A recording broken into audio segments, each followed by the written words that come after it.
Okay. So here we are again with a new game that we'll be done with in approximately 2 hours and 45 minutes. So that's fun.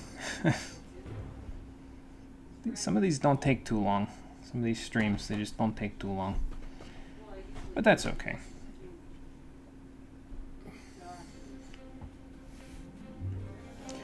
So we will get started in about 2.5 minutes, I think. As far as I'm aware, there's no intro to this one. I mean, until you click new game, of course, so but there's no, like, on the title screen intro. It just plays it up to the title screen and then stops. So we'll just jump right into it.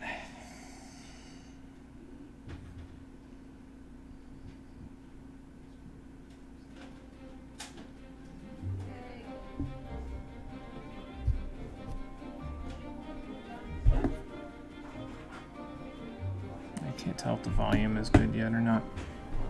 I know this one is a little bit lower than the rest of the music that's playing in the background right now is a little lower than the actual in-game music, so.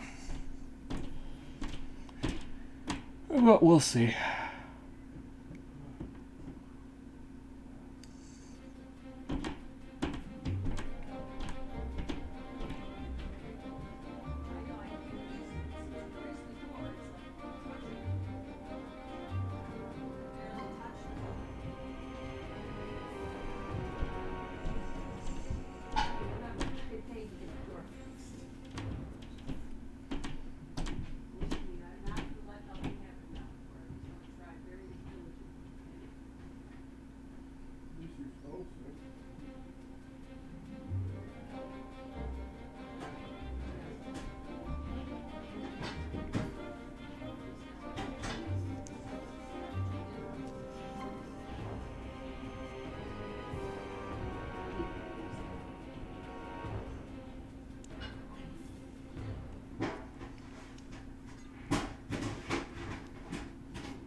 Okay, take a drink and then we'll get going.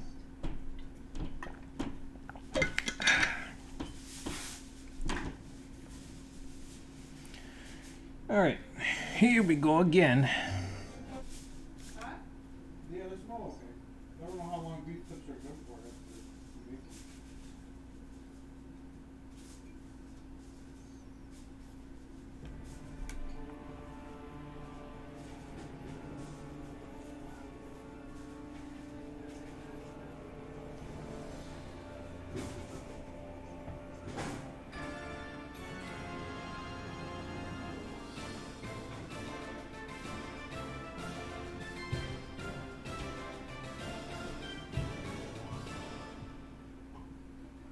Now, I know just from looking at the intro to this that David Bergeau was a big fan of the Pirates movies, because the man goes off with this soundtrack. It is incredibly piratey. It is distilled pirate essence in a soundtrack. And I kind of dig it, to be honest. I don't know how everybody else feels about it, but I kind of dig the soundtrack to this one. It's just so concentrated pirate.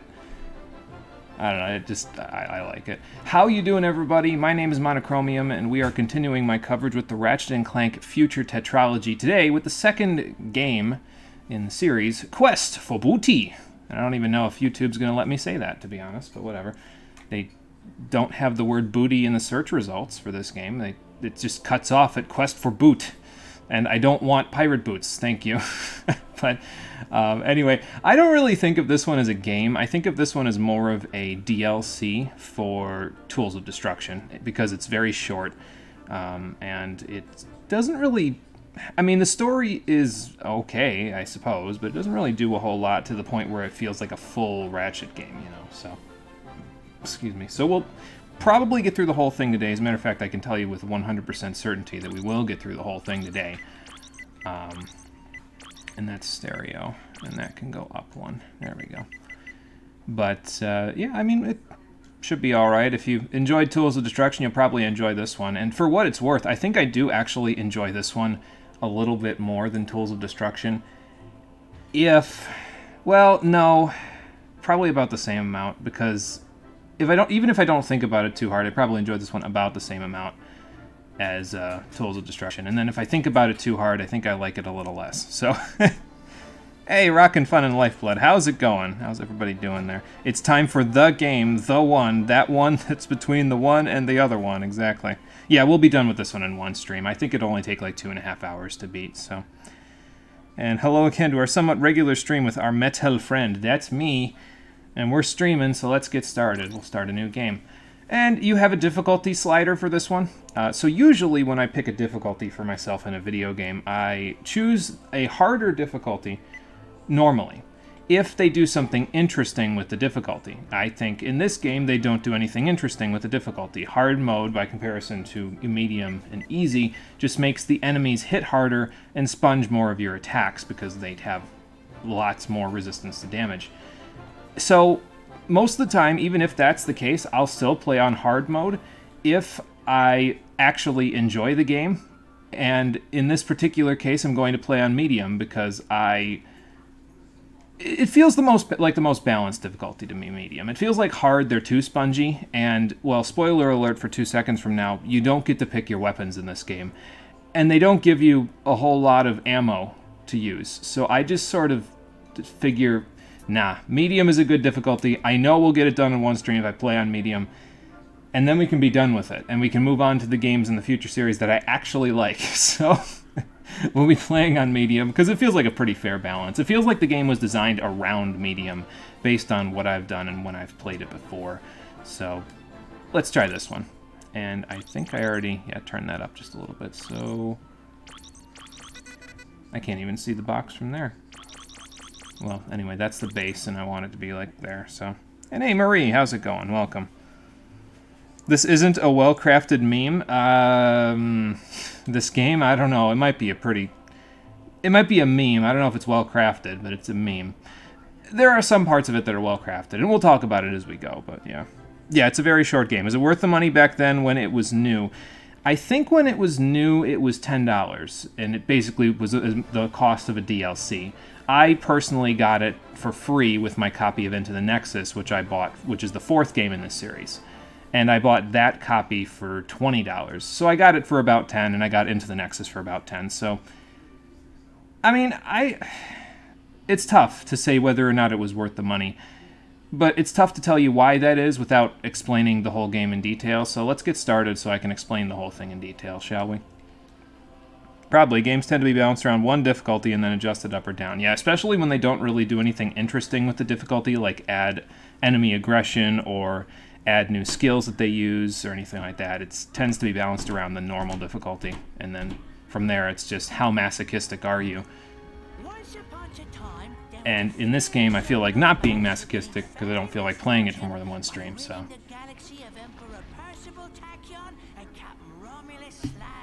That's me! Man, everybody in Tools of Destruction was a sore loser. His first mate was kidnapped by creatures known only as the Zoni. Using a powerful computer called Iris, he finally located a clue. Well, at least we used Iris for something that it was probably supposed to be used for. To the Zoni dimension.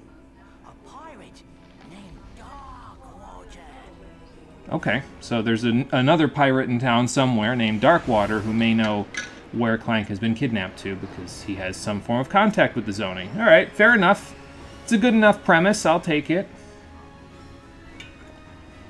It means we're fighting more pirates, but again, I don't really have a problem with the pirates themselves.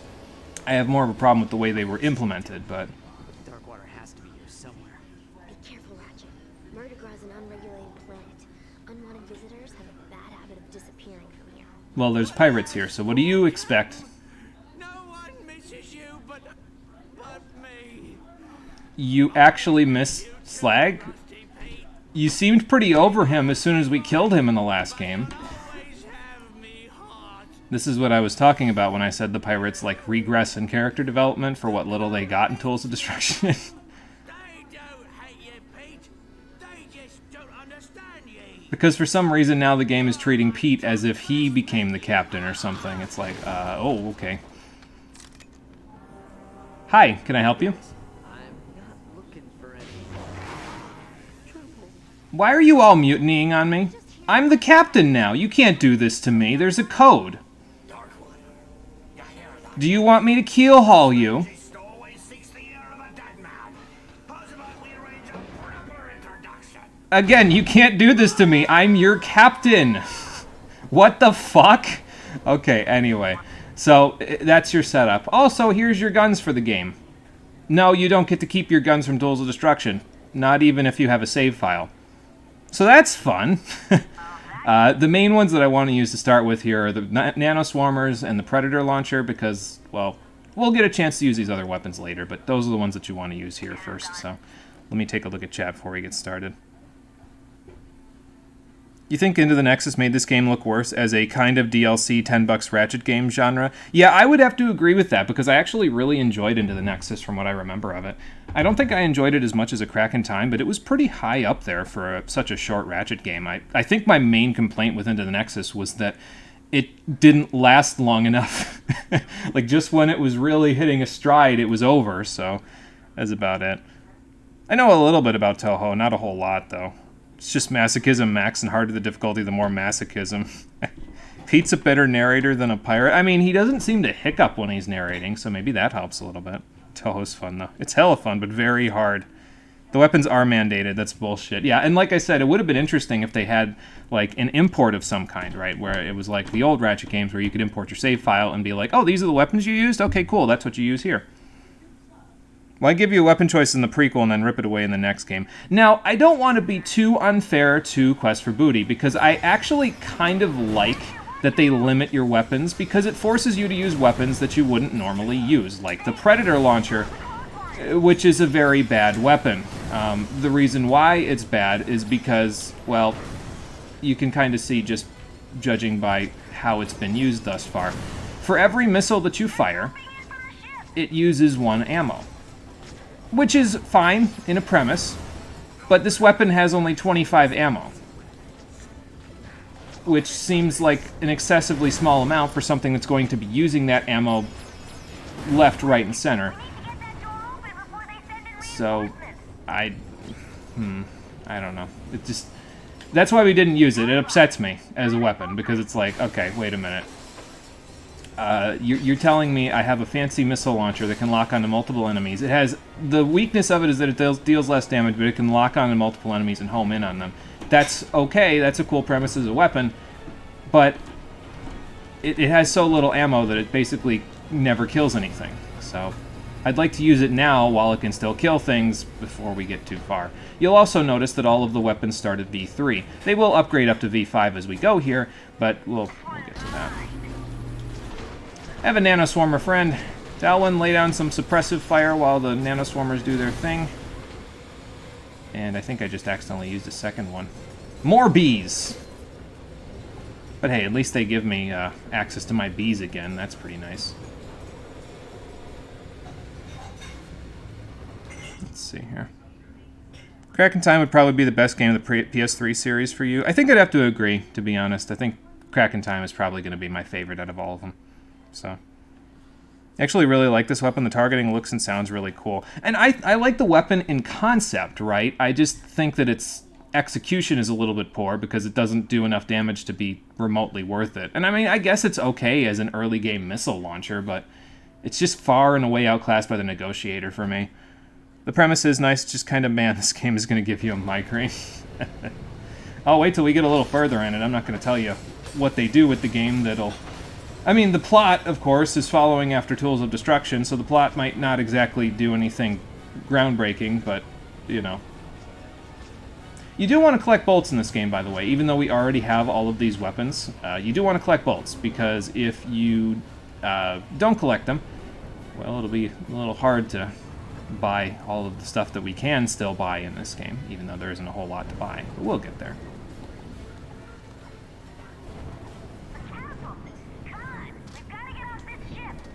Alright, let's let the nanoswarmers do the work here. I'll just run in circles. Talwyn, lay down some suppressive fire, thank you. And that'll get the nanoswarmers a little bit of experience. You don't have to worry about getting them too much experience, though. It's mainly the Predator launcher that I would love to get the V4 before we finish the first level, because it's just not very powerful later on in the game, so. Have a present, friend. Yeah, I mean, the Predator launcher can, like, two-shot these guys, so that's not too bad. It's not as powerful as the fusion grenade, which at V3 can actually one-shot these guys right now, but... well, don't worry about that for too long. We'll get back to it.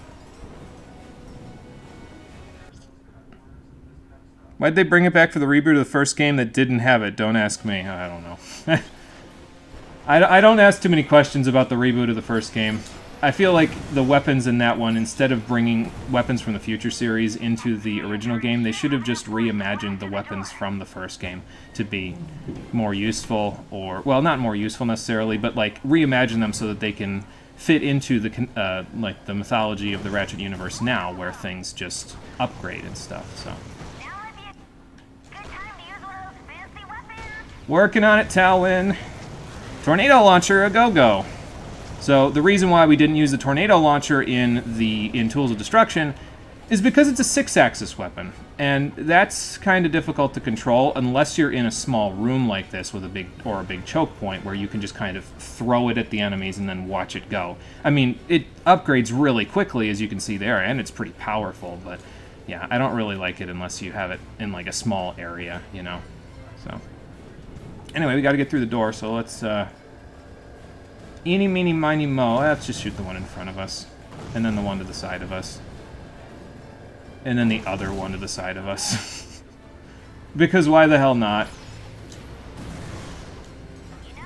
Okay, I'll be with you in a second, sir. There we go. And there's more pirates, so let's go get a little more experience for the Predator launcher. Again, if I can get it to V4, that would be ideal. I should be able to, if I can lock onto these guys. There we go. Nah, not quite. Almost. I wonder if there's any more ammo for it around here. Probably not. I wonder if that could have blown the door open. Eh. Oh well. Not a big deal. Come on, Talwyn, let's keep going. How do I soften this guy up? How about I do this? Do 3 shots and then do that. Yeah, there we go. That'll knock him down. There's another one right there, and I'll take care of him in a sec. Oh, nanoswarmers ammo. Okay. Well, now that I almost jumped to my death there, let's let the nanoswarmers do the work since they got the ammo.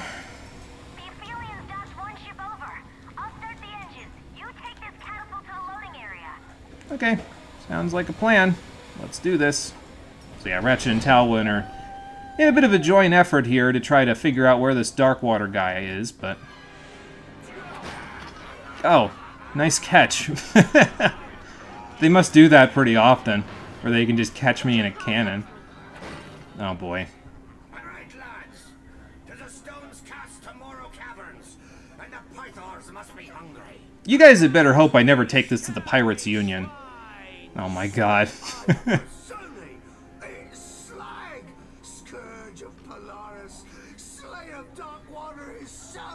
I heard the scurvy got him. That must be why he's so thin now. Sorry, that was a terrible pirate accent.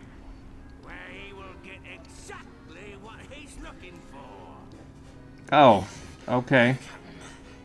You heard him, lads. To hold a fire in 1, 2. What comes after 2? Just fire. 5, 3, sir, 3.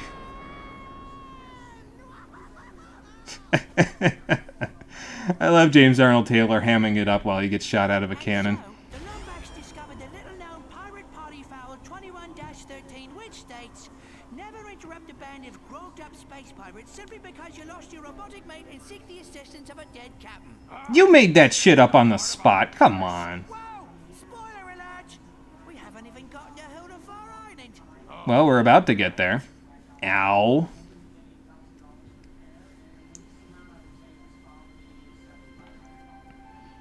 Oh, I'm all washed up now. Are you all right? Oh, great. Now I'm hallucinating. Fantastic. Clank, is that you? He's being taken from me again. Ratchet, are you okay? You swallowed an awful lot of water. Well, that would explain the Take hallucination. more than a few space pirates to stop me. Come on, let's check out the island. And that's the best lip syncing you're going to get in this game. Right there. Also, the Azorian Sea has claimed your weapons. Tough luck, me hearty. So this is why I wanted to level the Predator launcher and the Nanoswarmers first, because, well, all of our weapons are gone. So now we're going to have to figure things out with our new wrench that we got in between the last game and this one. So I guess we'll just follow Talwyn, and if we need any covering fire, we'll let her do the work. My booster pack can only carry one of us. Do your grab boots still work? I mean, I guess we're going to find out. I wouldn't be surprised if the Azorian Sea also claimed that bounty from me. But only one way to find out. It looks like they're still working okay. Don't really get why the pirates are trying to kill you. A mutiny solves nothing, and there wasn't a problem to begin with. Because they wanted the pirates to be the enemy in this game. That's it.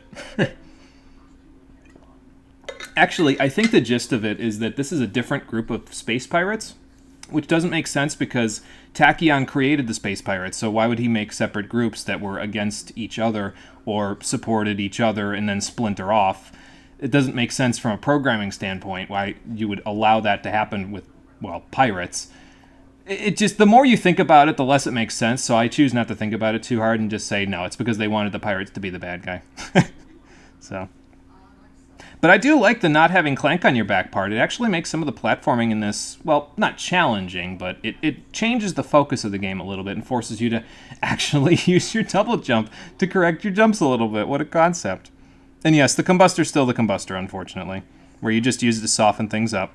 It's a good thing the pirates don't know what Slag looked like. Where's Talwyn? Oh, she's here. Yeah, she's here. It just... She had to get... She had to also get shot out of the cannon with me. She got up first. She must have woken up and looked around a little bit first. That's why she can kind of wander off without us. Clank! Clank, are you out there? Ratchet, you heard that pirate. Darkwater's dead. And there are no Zoni on Murdergra. Rusty Pete tricked us. Hey, he sent us here for a reason. There has to be some kind of connection.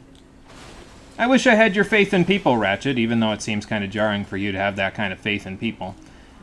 But, I don't know, every time they talk about that stuff, it just makes me think of that one meme where it's like, the accident happened years ago, man. You gotta let it go. It wasn't your fault.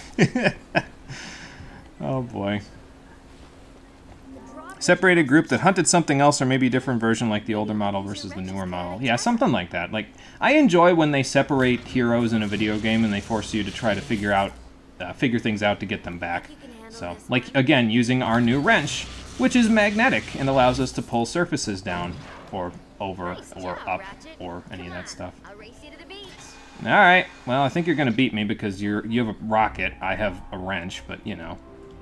But here we are, on the main hub of Quest for Booty, Hulafar Island. And the lip-flap conversations are back. Damn it. Just fly with her, SMH. Nice to meet you. I got shot out of a cannon. I'm a used crotchetizer salesman. Yeah, this game gives you different dialogue choices in the dialogue trees, and it sometimes results in some funny lines being said, but I'll just use this one. It's fine. Something like that. They were supposed to be my crew, but maybe I shouldn't tell you that. A friend of ours, but I can't seem to catch a signal.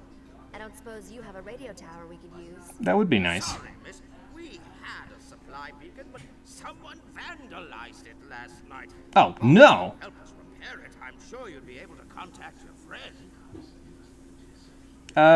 Actually, we're a little busy right now because we're looking for a pirate named Darkwater. Any chance you might know where he is? Darkwater? Oh, he was killed years ago. Over there, in Moral Caverns, by his own first mate.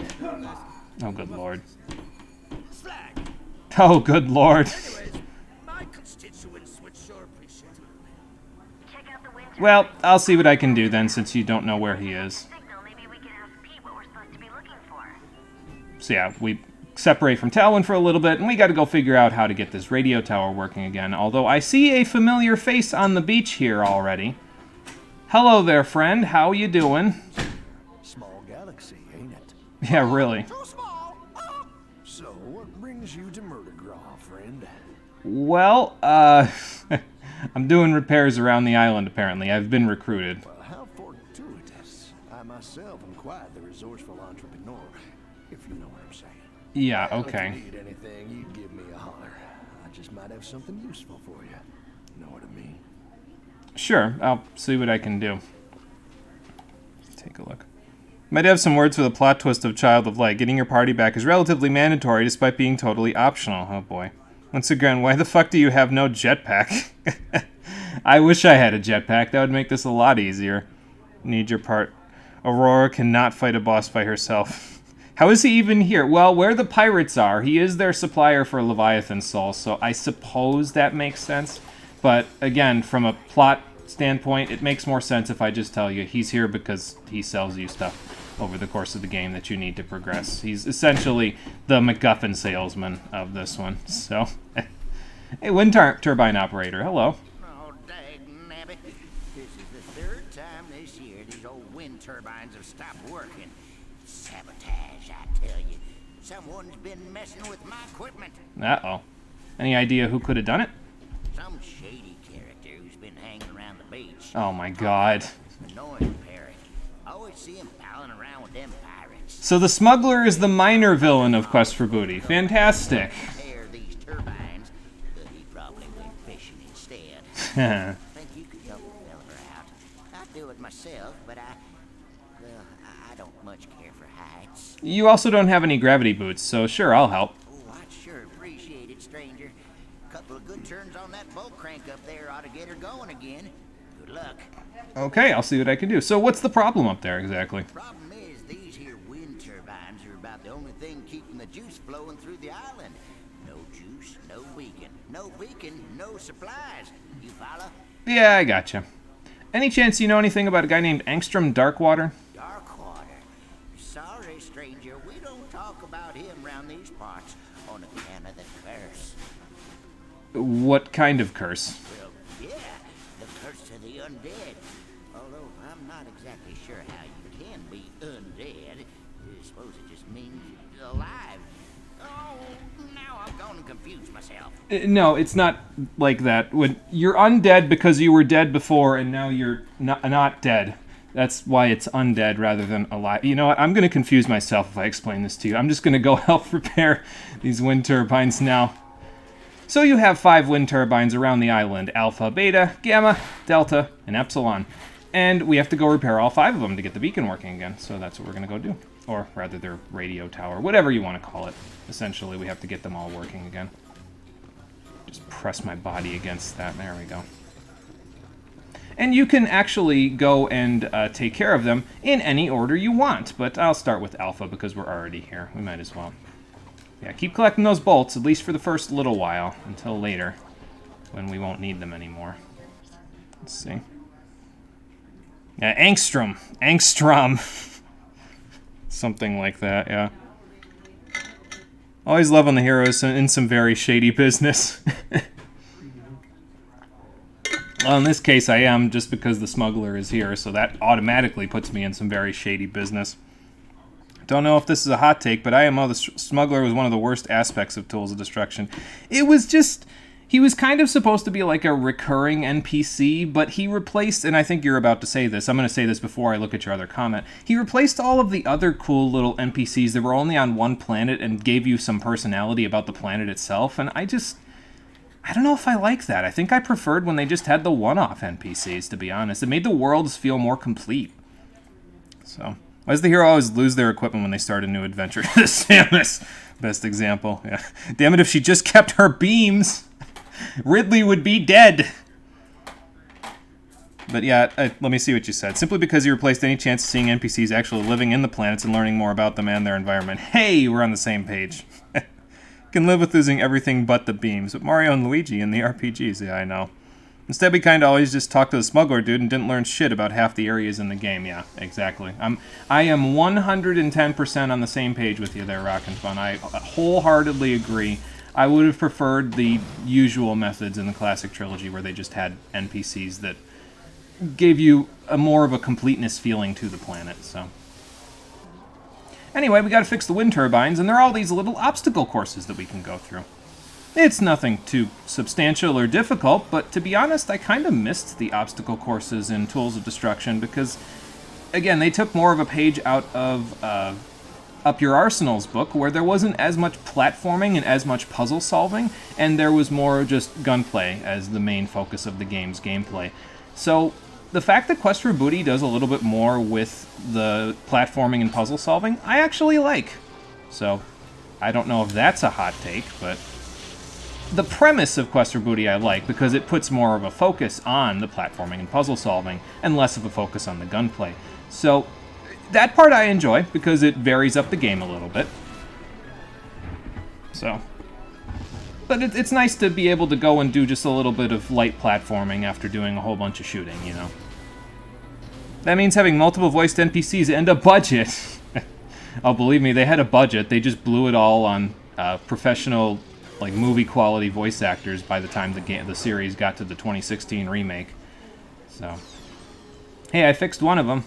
Thanks, stranger. 4 more wind turbines and we'll be back in business. Nice. Now, see, here's one of the problems that I have here, right?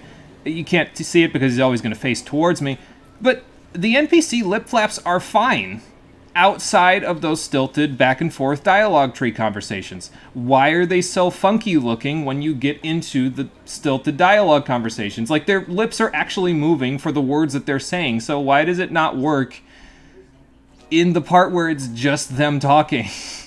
What? And why? I don't understand. Well, anyway. Let's go keep collecting their some bolts while we're here.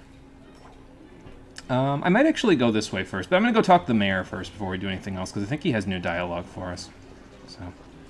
Well, hello there, young feller.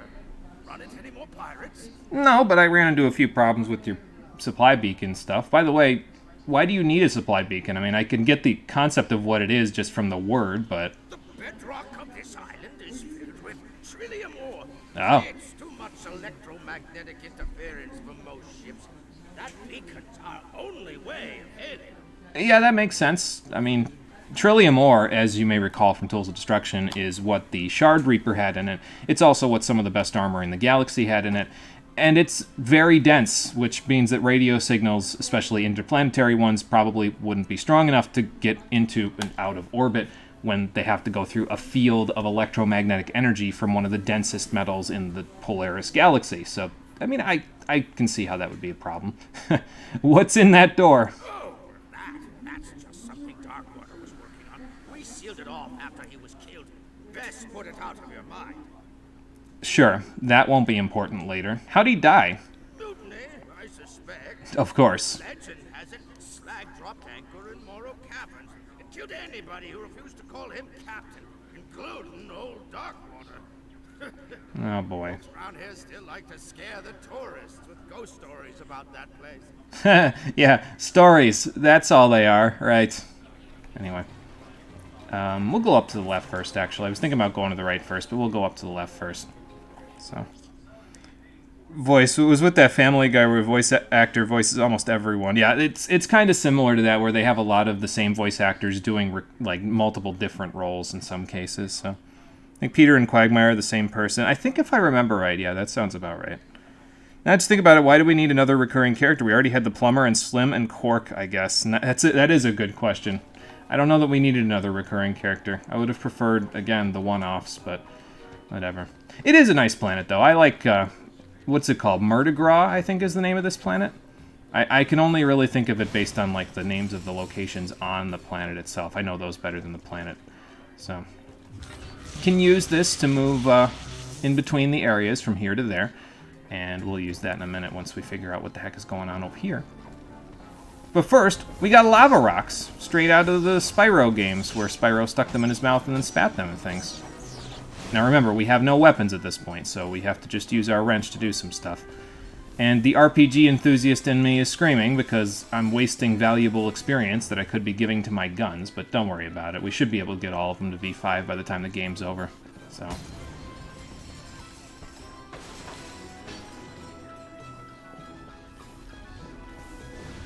Alright, so lava rocks. You can grab them with your wrench and then toss them at things. And they can blow up stuff that you'd normally blow up with the fusion grenade instead, so that's cool. Mayor just kills the stream. Your frames keep dying on your end for like 4 or 5 seconds-ish. Let me see if I've dropped any frames. Hang on. Oh, I have dropped 8,515 frames since starting that one, so that might be my internet. That's my bad. Hopefully it doesn't drop too many, so... Yeah, can't give EXP to your guns if you have no guns, exactly. And that's why I'm not a big fan. But it's fine, I mean, whatever. It's just a different play style, that's all. Alright, let's see what we got up here. Ah, a grind boot section. Let's see what we can do with this. Yeah, hopefully the frame dropping doesn't continue for too long here. Yeah, no, it's not you this time. Normal EXP functionality. You hear gremlin energy? Oh boy. I don't know what that is, but sounds like fun. Yeah, the grind boot sections in this one are actually fairly interesting. They remind me more of a lot of the grind boot sections from the old games where there were multiple things that you had to do while grinding. I mean, again, it doesn't let you shoot your guns while you're doing it, but it's okay. There's more to do than just go from one place to another, you know. It's not just a point A to point B thing. So, it's another puzzle. And you know me, I like my puzzles in these games, so.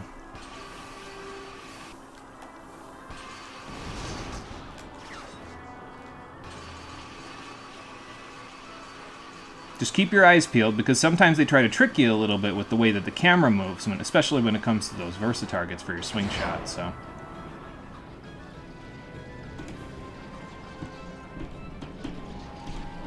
Okay, well, we made it to Turbine Epsilon to start with. That's fine.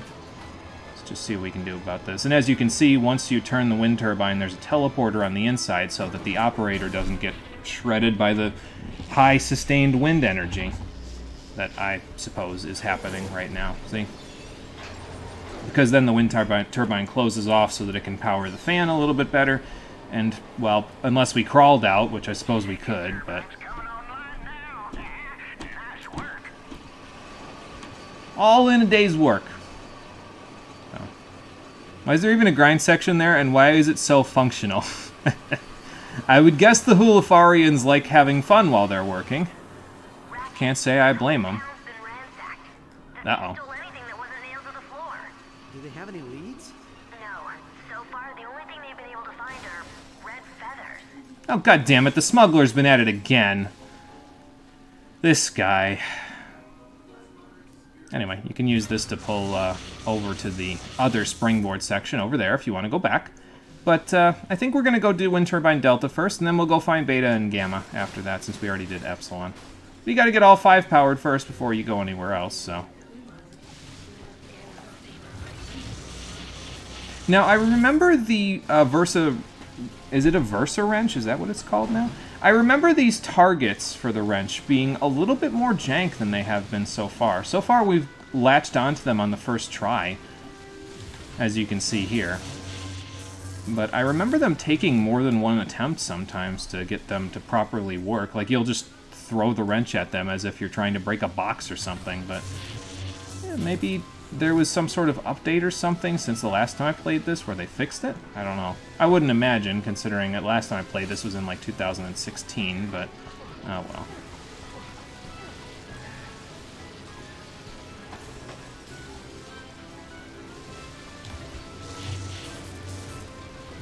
Actually, I'm going to turn the volume down a little bit on my side because now the volume seems to be doing pretty good, so... Yeah, again, just light platforming. It's nice.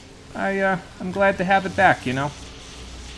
A lot of the puzzle sections were missing from Tools of Destruction. There were a few little puzzle sections where they did traditional platforming stuff like they did in the previous games, but there weren't enough, in my opinion, so... Really? Come on now. A user-friendly interface. Absolutely. They definitely designed this with the user friendliness in mind. Hey, Conker, it's going good. How's it going for you there? Gonna be listening to the stream for a while, making burgers. Sounds good, Conker. You go make some burgers while we play through Quest for Booty. So. Alright, 2 more to go. Now we can get back here. This is how you were supposed to get to Delta, probably. But we went to Epsilon first because I like doing things out of order. Excuse me. But here's the supply beacon if we really want to go see it, but we can't do anything with it just yet. And this guy's going to tell us why. Lousy, low-down, good-for-nothing vandals. When's that man gonna crack down on these bums? That's a good question. What's the problem exactly? I mean, I heard a little bit about it from my friend, but... Some wise guy uncoupled the flippin' energy conductor from the supply beacon. Great. How am I supposed to fix it without power? Guess I'll just have to take lunch. How did they break it without power? Because, like, not only did they pull it out, they also closed the dome over it where you can actually power it. Is there anything I can do to help? Appreciate the offer, kid, but we can't do nothing till the power's restored. Lucky for me, I'm in the union. Oh, so you're getting paid anyway. Nice. Sounds good, man. You keep getting paid then. Get them union hours. If you had the power to do so, you would put millions of grind rail sections in your property. Shit is so much fun, of course I'd put them. Fair enough. Noom is doing what you used to do yourself. It wants you to work up to 10k steps a day. Too bad that's your minimum. Oh boy. Defined orders of progression are boring. You love doing things out of order. Take that, Rabby Rippy. Game wants you to go to the Azure Snowland first to fight Rita. Your first boss is the boss of the ravine because you got lost. Now, I like doing things out of order sometimes, too. I mean, sometimes it's nice having a little bit of order, but as long as you complete the whole checklist by the end, it's like, okay, whatever, you know. Who cares what order you get it in, you know, you get it done in. That's just agency, you know.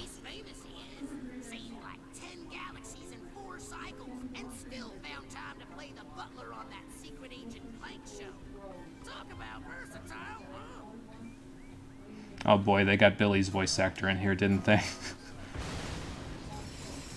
Little harder, nah, fam. True chaos, yeah. I get that. Just do everything whatever way you want. Damn the consequences. Let's pull this bridge over and grab this. Yeah, I do like the Versa wrench stuff where they have you pulling stuff with the wrench. I just wish you didn't, like, crouch when you had to do it, but they fixed that in a crack in time anyway, so it's fine. It's not really something I need to worry too much about. Come here, you. Now you can break that open. Don't stand near them, by the way, when they blow up, because they will hurt you. So, but first, let's go over here. That's not going to hit. Nope.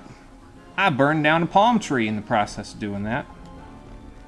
Let's grab another one. But yeah, before we go anywhere, I want to try to hit this 3-point shot. There we go. See what's behind here. Quite a few little secrets to find in Quest for Booty. It usually doesn't lead to a whole lot of good stuff, but sometimes you'll get some decent stuff out of it. We'll talk about that when we get a little closer to actually getting anything decent, but for now it's mostly just bolts. So, I don't know why you need all this nanotech, but whatever. Maybe you've been getting hurt in the process of going through the wind turbines, I don't know. You even said, as long as I get from A to B, who cares how I got there? It's about the journey or something like that. Yeah, something like that, yeah. It's about right. I don't think I can get up that way. I'm just going to go back here.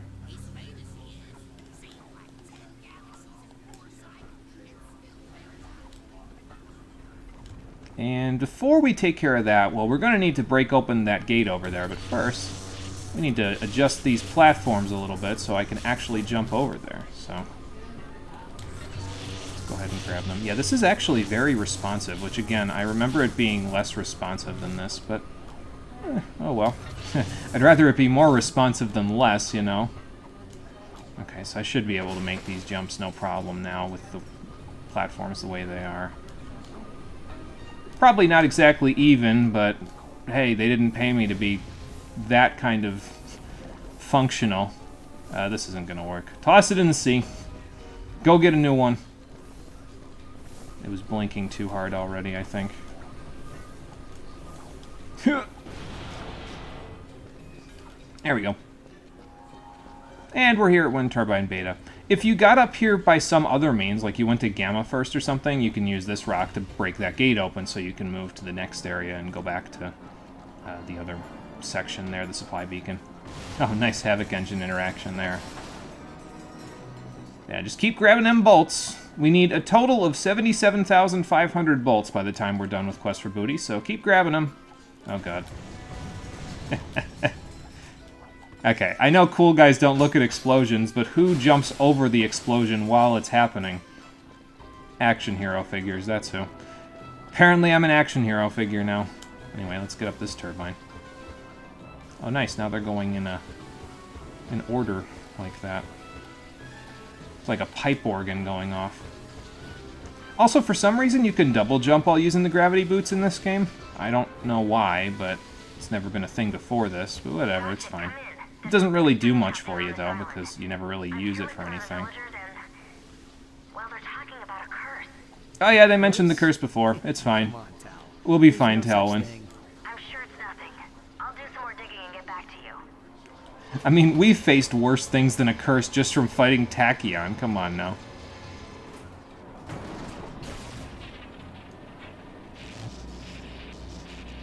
Yeah, I feel like a lot of the problems that they had in Tools of Destruction and in Quest for Booty, they fixed in A Crack in Time. They kind of used these two as a testing ground, and then they said, okay, let's just, you know, make adjustments in A Crack in Time, and then we'll go from there, so. You've been doing real good.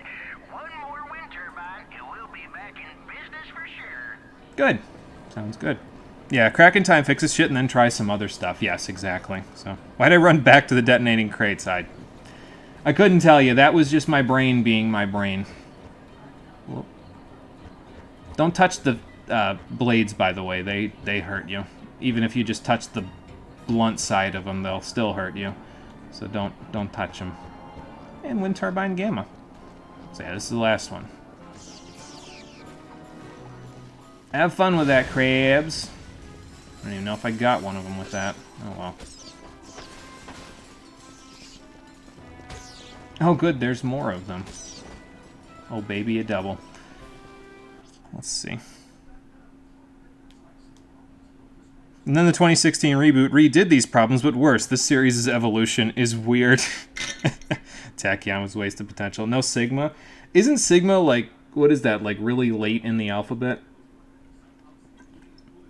The Greek alphabet? I'd be here for like an hour or two if Sigma was in this one. And then I'd get PTSD from Mega Man X about it. Oh well. Probably be funny anyway.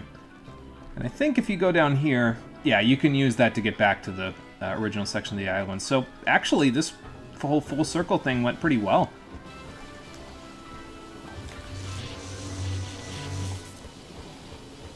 Actually did this in a pretty decent order, all things considered. I'm just going to keep moving. Or I'm going to fall off because the game lost my gravity. There's a little bit of jank. I knew it was here somewhere. I just had to really try for it. It's okay. I don't need jank. This game has the combustor in it. That's jank enough already.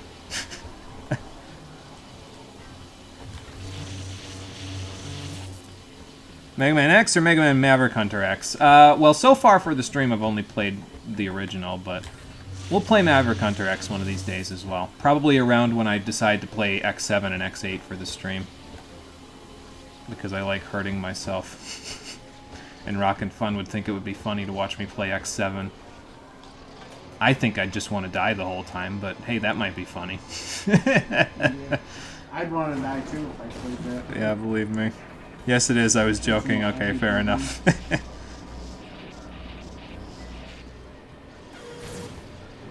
Alright, there we go. About to say, why would you do that to yourself? Oh, just because it would be funny. Because my PTSD would be funny to watch. Alright, sounds good. And for getting all those wind turbines powered, we can now go over to the supply beacon.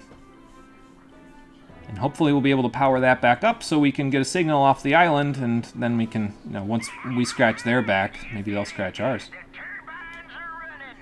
My friend, you may have just saved the entire island. Wait until I tell my good-for-nothing brother-in-law about this.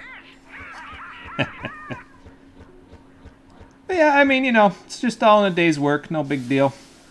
Not like these guys were going to be able to... Well, they probably would have been able to do it themselves, but it probably would have taken a little more effort because they don't have gravity boots, so they have to climb everywhere, you know?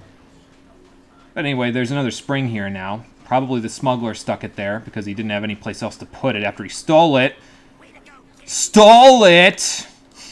Anyway. Let's go see if the supply beacon can get working now. Like, X8 looks okay, even fun at times. X7 was, I see what they wanted to do, but fuck. That's basically my opinion of X7. Man, I see what you wanted to do here, but fuck, man. What's up, Talwin? Standard Grummelnet Versibolt. I'll check and see if I can find one in town. You check the beach. Okay, fair enough. But yeah, it's missing a Versibolt, and if we talk to the Union guy, well... Hey, kid. Did you see we got the power working? That's good old-fashioned union labor for you. Don't thank me, though. I should probably get into a Union myself, because then maybe I'd get paid for all this stuff rather than just the bolts that I find. I need to contact a friend of mine. Is the beacon working? Afraid not. Looks like some bum stole the bolt straight off the power coupling. Of course he did. Connect the darn thing. Annoying with some people. He just wants to get bolts out of me. Signal off the island. You'll have to Starting to remind me of money bags, and I hate when people remind me of money bags.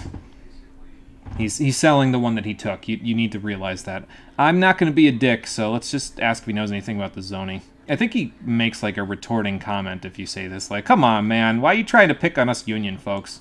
Zony, huh? Come to think of it, all Angstrom used to jam He is a smuggler and not a stealer. How rude of you. Well, he's being rude by stealing my Versibolt. such gobbledygook. I'm not a thief, I'm a treasure hunter. Yeah, okay. Heard that song and dance before. You have the steal command lock, it doesn't work. I mean, to be fair, treasure hunters, in a traditional sense, do steal things, but that's getting into an ethical argument, so... We'll get into that more when we play Uncharted. I'm in the market for a Versibolt that you stole. I'll pay you for it. I happen to have one right here, procured by perfectly legal means, of course. Of course. Yeah, manual labor. So yes, you have to buy this part from him for 10,000 bolts. Actually, it's 72,500 bolts now that I think about it. If I remember right, it might be slightly different than... I don't remember exactly, but you have to buy this one for 10,000, so... You around, partner. Just keep collecting them bolts, because they are useful for some things, even though you'll be given... Well, you'll be given back most of your guns, at least the ones that you had available at the start, so... There's one in particular that's a little bit stronger than the rest, so you don't get it back. Hey, man. Hey, you found I one. found a Versibolt. Nice going, kid. Local Beacon Union 319 thanks you for your charitable contribution. You're welcome.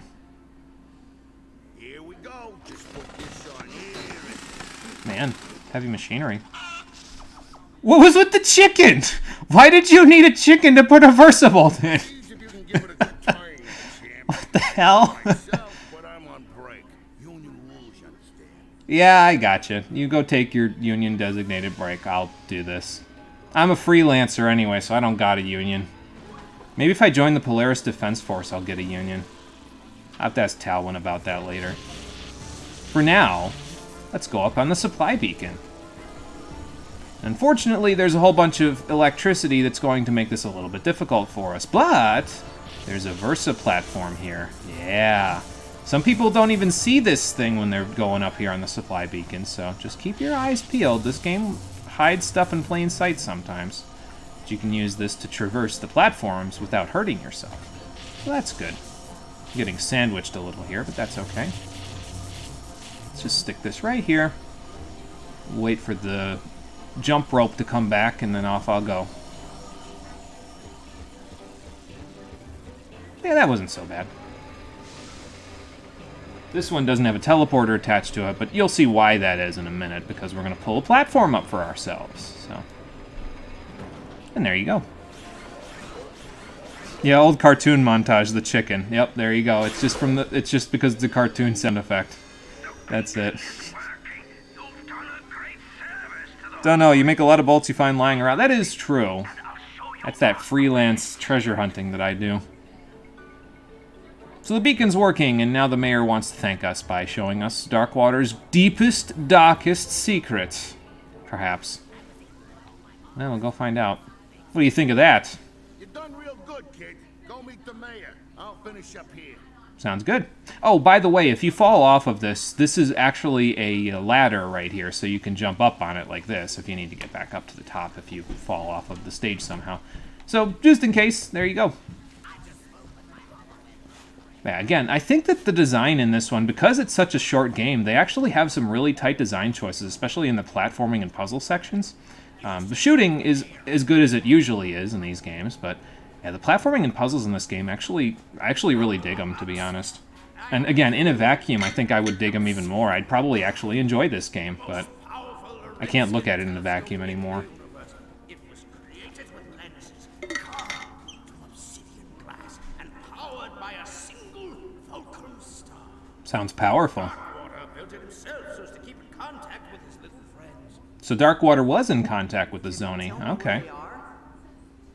Well, sure, they have a fulcrum star to activate it. Here, I took the liberty of borrowing this from our archives.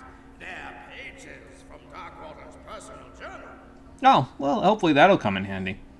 By the way, they all blink in asynchronous matters, so if you see them blinking their eyes at 2 separate times, that's a houlifoid thing. They blink at 2 separate times.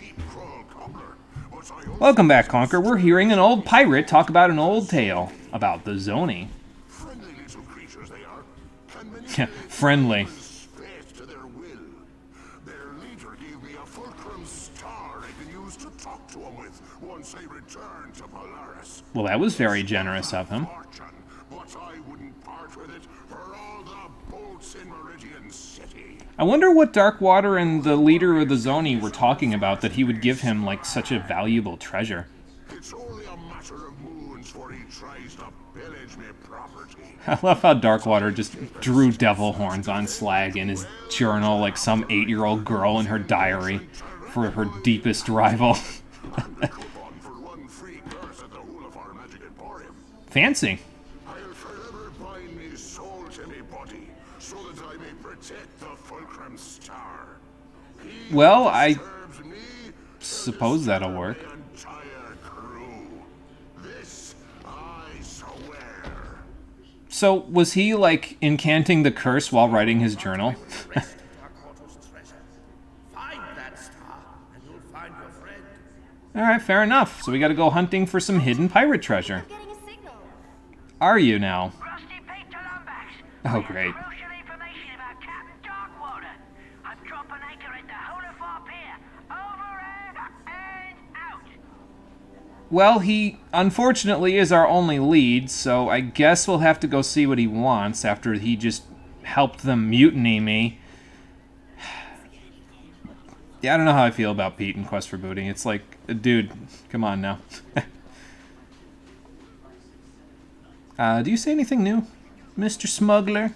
Son, can't you see I'm off the clock? You're never off the clock. You're not in a union. Mic drop. Yes, welcome back, Conker. Let's see what Pete wants. Well, it's about time, mate. I've been radioing you all night. Sure you have. Found the obsidian eye yet? No. Doesn't work. Well, yes, but also Darkwater no. hid the Fulcrum Star. Not surprising. Cheap old B-Rate never did trust anyone. Of course, we were trying to kill him at the time. Yeah, I wonder why he had trust issues. Pirate worth their salt keeps a map to their buried treasure. A map? Well, where is it? Well, You don't need that's 2 the question marks bad there, news. guys. It's probably still with his body over in Morrow Caverns. Oh. Tell you what, mate. Why don't you let me help you find it? Yeah, that's a great idea. Why are you helping us exactly? What? Can't a pirate who's never told the truth in his life go blatantly out of his way to help the Lumbax who killed his best friend and captain? And they don't even give you a choice after that. They're just like, we're in. Great! And I am just the pirate to help us. Ta-da! Oh, God. I call it slag on a stick. Please never say that again. To his vocal processor, so it remember anything he's looking at. Now climb aboard, mateys, and put your faith in good old Captain Slag. I would prefer not to put my faith in someone that's tried to murder me, but then again, well, actually, no, we still don't trust Quark, do we? So, I suppose fair enough. Let's just go. This is our only lead. So let's just go. And so, our hero set forth to model These little in-between level sections are really good too, though. I like them quite a bit. With him was Rusty Pete, a noble and true corsair, adored by women Oh, hello, across sea the monster. galaxy. Yeah, alright, Pete. This be a work of fiction. Do you even know where we're going? Of course I And this is why I like them, because everybody gets in on the joke here. Turn right at Isle of Despair. You have a GPS? Keep left. And it's nautical? thing. Hanukkah gift from me mom it was. Oh my god. Arriving at destination on right. Oh, okay, what else? There we go. Morrow Caverns, famous for its majestic fjords, soothing grottos, and legions of tortured souls awaiting their chance for revenge. What? What? I didn't say nothing. I got grog caught in me throat. Still don't understand why. Sorry, we that's a decided terrible to find out. Rusty Pete voice. Help them hide the ship. But I wondered You don't need 2 question marks there. Stop. 3 days later wearing an evening gown and spooning a curfew. Yikes. Watch your tails. It's a good thing you're a robot, or else you'd have had a deathly allergic reaction to that. Doctor's recommendation: don't ingest. This is why I have to age restrict my streams. It's not even just the Copa stuff anymore. It's that we talk about the stupidest, sauciest shit. That's Fred. He used to give me wedgies during the annual holiday party. Well, I see why you killed him. Anyway, let's break his stew pot, and then. Well, I got this. I can Versa crank this. I wonder if one of the pirates had some sort of wrench that they used for this. Wait! Oh. Oh my god. Talwyn? Integrity! Evidently not. Ratchet. Great, they put her on a bus already. Find a way out of here. Just promise we'll leave this place together, okay? Yeah, I'll come find you on my way out. Don't worry about it. Thanks, Ratchet. Alright, Pete. It's just you, me, and Slag on a stick. Let's go.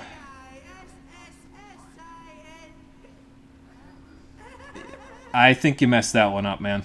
Just a thought. This path is so dangerous, so forbidden, that only a recitation of the fabled Song of the Yes, you absolutely can curse. Dead away. Sounds nasty. I'm a little teapot, short and stout. Here is me hand, here is me spout. Oh, for fuck's sake. Come on now. Oh boy. Let me read chat. Yeah, I can't trust Quark as far as you or I can throw him, that's for sure. Is this one of the baddest guys and it works kind of things? Perhaps. Which is not very far since he's made of metal. I mean, we're all regulars, we're used to it, that's true. That's true. What is this game? Looks left, looks right. Wiener. See, I can't do like super high gain on anything that I say because I have a pop filter, but you know.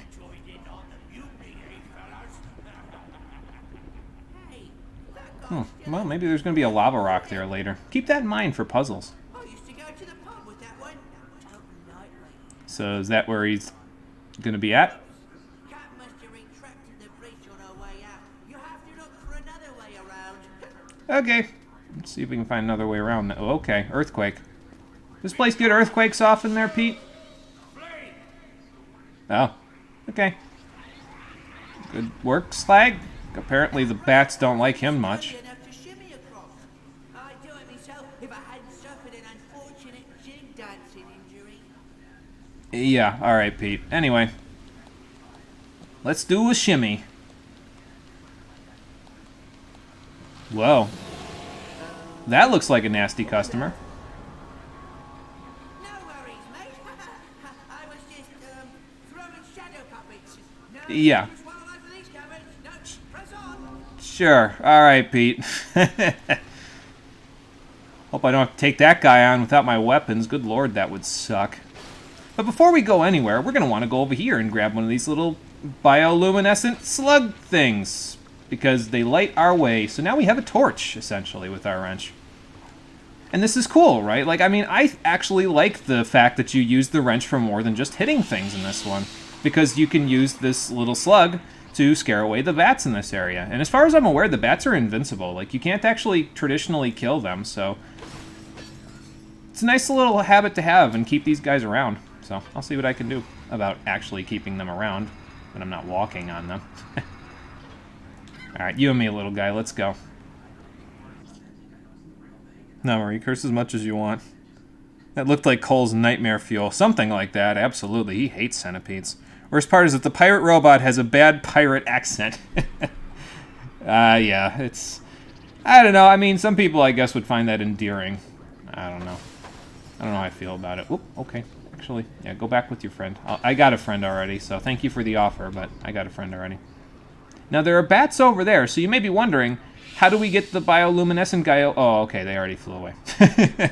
How do we get the bioluminescent guy over there to make sure the bats don't kill me? Well, if you press the circle button, you can throw him.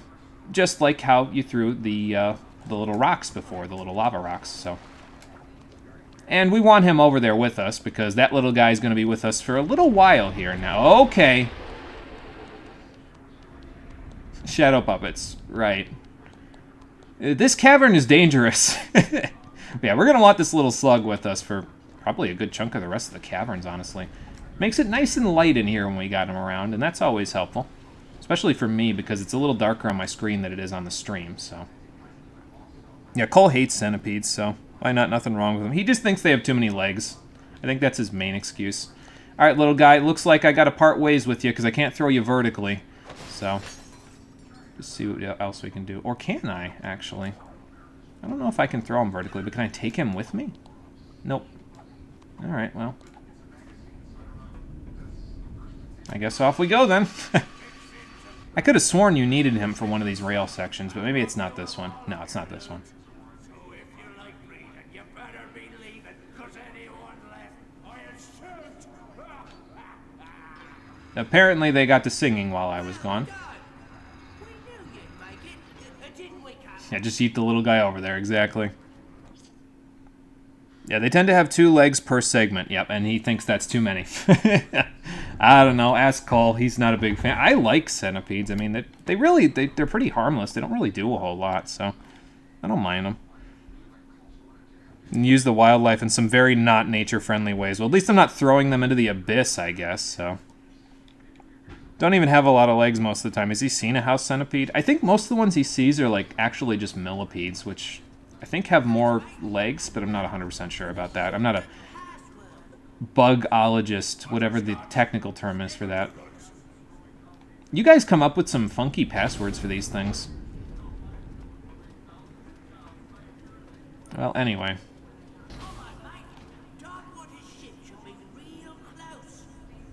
Okay, cool.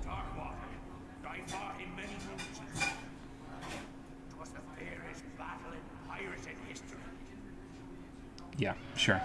Sure it will. Okay. Still going with the shadow puppet thing? Yes, about that. I may have been fibbing. Yeah, I can tell. Now let's go over here while we're at it, because there's more slugs over here. You can see by the little green glow. They actually vary in size as well, as you can see. You can grab a big one, too. That's kind of cool. Uh-oh. Everybody run for your lives! Including you, Pete!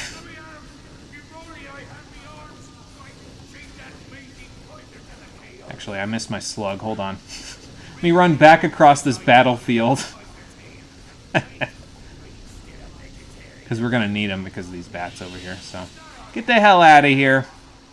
Thank you.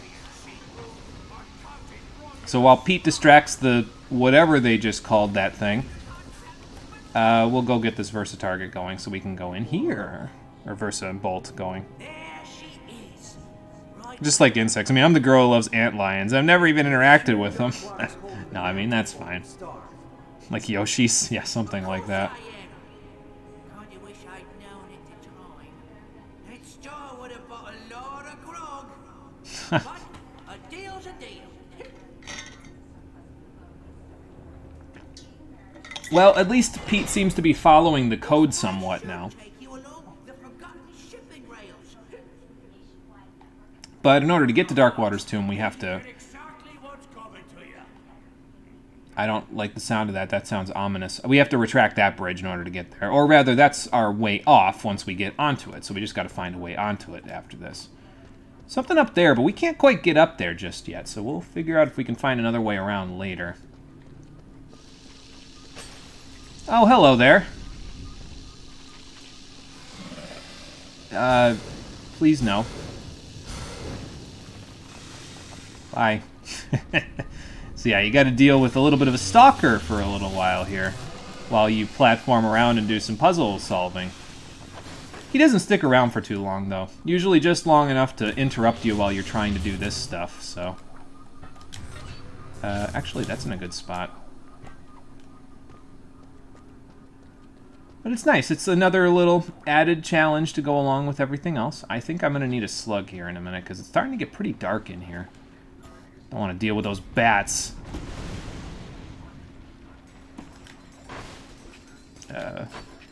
No, Ratchet, throw it there. There we go, thank you. Yeah, the targeting on that is still a little jank, unfortunately. Hello, buddy. I'm going to take you with me. We're going on a pirate adventure.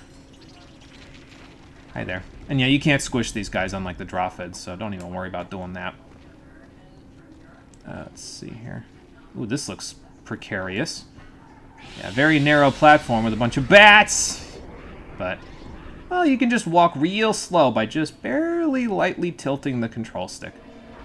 And sometimes I still fall off even when I'm doing that, so just be careful. Can I bump into this? Oh yeah. Oh yeah. I lost my little friend! No! Now the bats are gonna chase me. Oh boy. I guess we better go fast! Spooky. Anybody else getting vibes of that one, oh god, other than the centipede, of course. Anybody else getting vibes from that one level in Mario Galaxy where you go into that cove and there's a ghost pirate ship there? Oh, okay, we got more slugs right here. I lost my old friend, so you get to be my new friend now. And again, thankfully you can't blow them up with the... when you blow up anything radioactive in here. Even though apparently Darkwater like to keep a bunch of radioactive stuff in here. So that's fun. Anything in here? Nope. You do want to check your corners, though, because sometimes there's some interesting little bits of treasure around. I mean, they're pirates, of course there's little bits of treasure.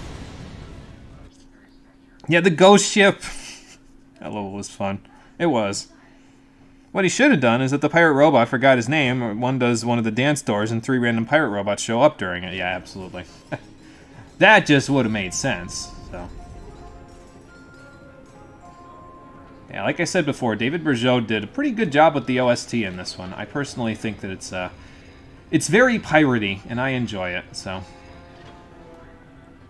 Oh, hey buddy. I thought you walked off the platform, but, well, you didn't, so you stuck with me, so let's go do this. Uh-oh. Hide, little buddy! Run! Run from the fire! I have to protect my friend, you see. Oh, boy. Nice centipede? Wow. Yeah, let's do this, and then get the hell out of here! Come on, buddy! It was, I think it was Deep Dark Galaxy was the one. Lifeblood. Yeah, go fast on a grime rail, you're crazy. They wouldn't be good pirates, they didn't have treasure lying around their ship, that's true. There's 2, that makes more sense. Yeah, there's multiple different centipedes, so. Now, just extend the plank and we'll make you aboard. Alright. Whoa. I'm gonna take a gander and say that that's probably Darkwater. Buddy, you might want to hide in the corner. This could get ugly if he decides to... I don't know, come back to life or something. But that would just be silly. Robotic pirate ghosts. Who do they think they're talking about here? Come on now. That was a meme in Up Your Arsenal. That doesn't happen here.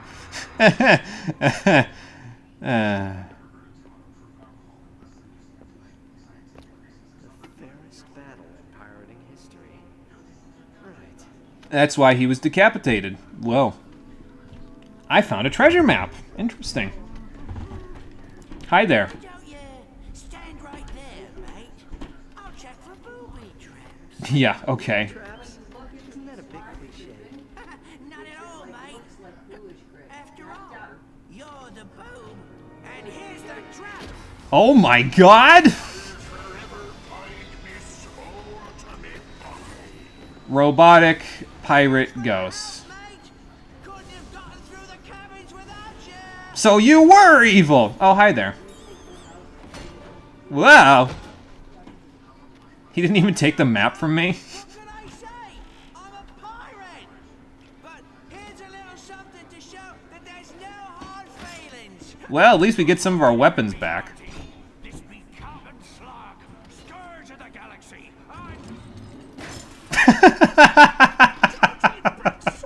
I don't know why, but that always gets me. Every time. He just... A lot of nerve possessing me. This be my body now. apparently Darkwater's still in there. I mean, the curse worked, but...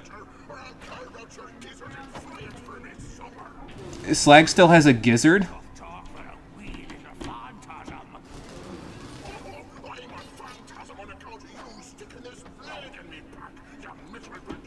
All right, enough.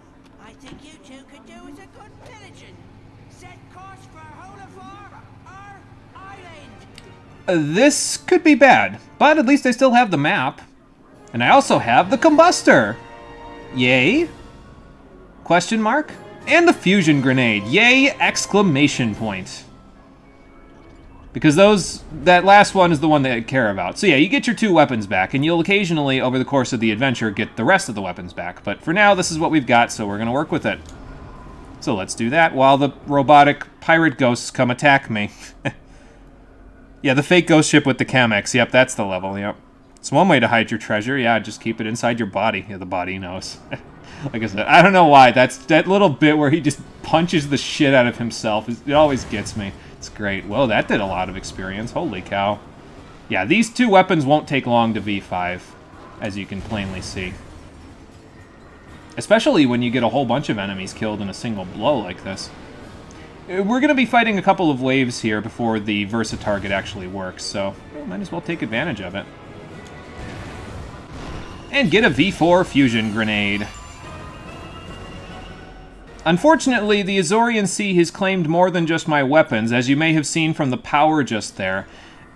The V4 fusion grenade is significantly weaker than it was back in Tools of Destruction, and you'll notice that about every weapon in this game. The Sea claimed their power. Apparently, GrumbleNet didn't think to make these damn things waterproof, because that would have made too much sense. Oh god. And now I think is a good time to actually use the fusion grenade. Maybe I should have done it before I got to this point. And hey, I'll even upgrade the combustor for you. Why not?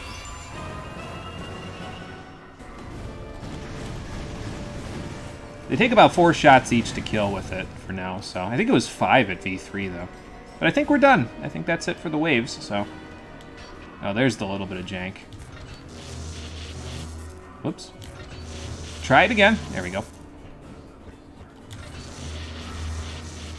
But now we gotta escape from the caverns because, well, the robotic pirate ghosts have come back to life because of Darkwater's curse. Okay, hi. Darkwater's curse.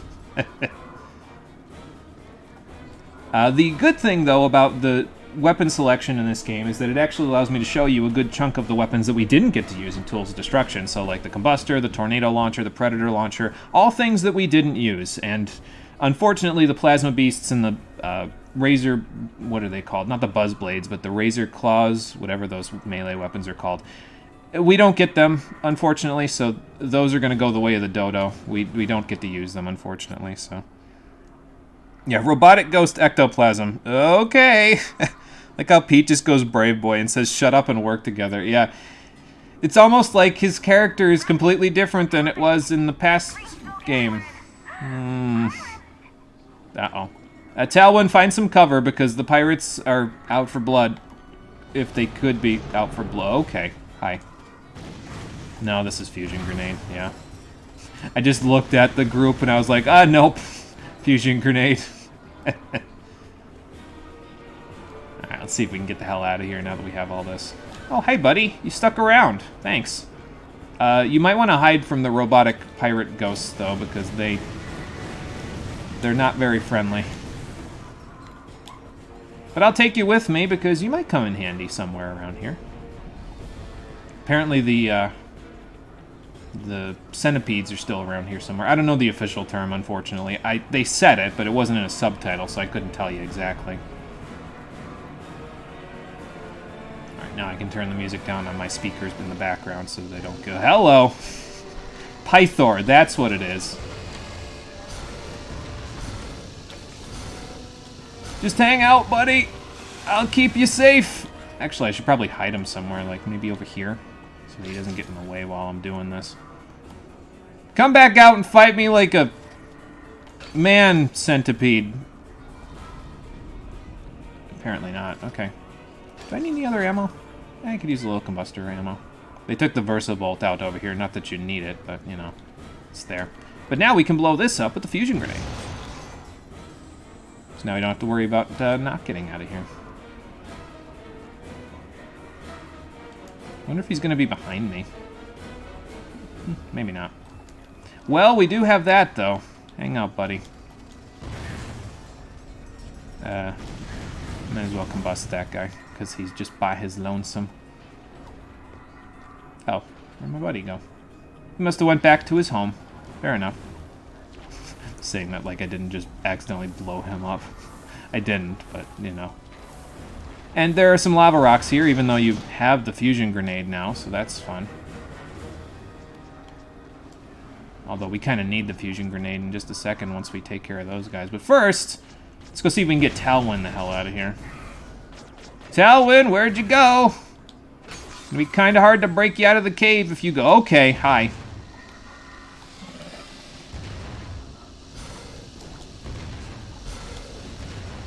Let's just see if we can take care of this guy. Or I could just not jump over the fire because I'm a dumbass. There we go. Talwyn, you okay? Like how characters just stand there in the face of death and just shoot straight forward, completely unfazed. Come on! We gotta get back to the island before Slag does. Yeah, because it could be a bit of a problem if Slag gets there first, so... Oh, I'm missing fusion grenade ammo. Well, I guess you could just jump right around this and get our first upgrade. Yeah, so remember the Raritanium upgrades from before? Well, you can actually find them around the island. The pirates hid them, so now we can actually just find them and get them back. So that's cool. And I'm going to probably try to go get some fusion grenade ammo before I leave so I can get the bolts here, because I don't quite have enough bolts just yet, so... oh, there's a guy up here. Maybe there's ammo up here, too. Let's go see, so I can maybe grab some fusion grenade ammo and then get the hell out of here. I guess it's not that critical that we get the stuff out of those boxes, but... Hang on, Talwyn, I'll be right back. Can't leave that stuff alone, you know? I'm gonna walk all the way back here. You actually walk faster by jumping through this water, by the way, so... Because it's, like, waist deep or whatever. Where did I come in from? Right here, I think. Whoop. Whoa, ha, hey, ho, ha! Can't see in here without my little buddy. There is ammo right here, though. So there's some fusion grenade ammo. Cool. Now I can break the boxes. There's no ammo vendors on Hulfar Island, though, so you can't buy any. That's why all of the ammo boxes that you'll see in here are actually just respawning, because that way you can get more ammo. It kind of trivializes some of the encounters that you have here, because you can just get infinite ammo for the best guns that you have, as you'll see in the final boss fight here, but... Well, we'll see later. Anyway, we got the pyrocytic precipitation for the combustor, so now every time it shoots, it'll have a little line of lava along the ground when it shoots. Not that that'll come in very handy at all, but, you know, it's there, I guess. But keep your eyes out, because there are more upgrades to find all over the place. We just can't get them just yet. Jump through the water to move faster. Movement tech, yes, exactly. May not be critical to do for Ratchet, but for you, getting everything is a must. Something like that, yeah.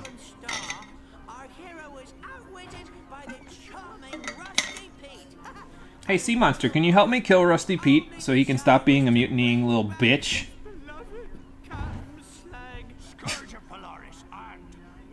Zordum Prison's semi-annual beauty pageant. Zordum Prison had it. Never mind. I like how the ship that we were on was surprised that there was a semi-annual beauty pageant at Zordum Prison. The eyeballs went, "What the fuck?" for a second. With the pirate he killed long ago. Oh, the dramatic irony. Great day. Yeah, until later, when I kick your ass for doing it. Well, everything looks pretty okay here for right now. I say, knowing 5 seconds from now it's going to turn much worse. They're attacking us. The undead crew of Angstrom Darkwater. Oh no. Take these. They washed ashore this afternoon. Ooh, and we get more of our weapons back. The tornado launcher, probably the second most powerful weapon around in this game. And the shock ravager. Nice little lightly armored thing. It'll replace your combustor immediately, basically, once you get it to V5. So, but I'll get the combustor to V5 just so I can show you why I didn't buy it or use it at all. Well, I didn't have to buy it, but I didn't use it at all in Tools of Destruction, so. Excuse me. We have to do something, Ratchet. Then let's do it, Talwyn.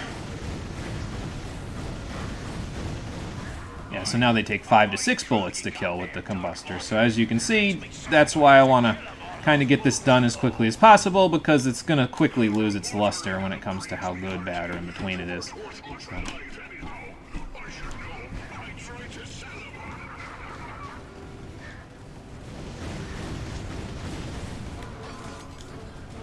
And yeah, the respawning ammo really helps, because then you can just kind of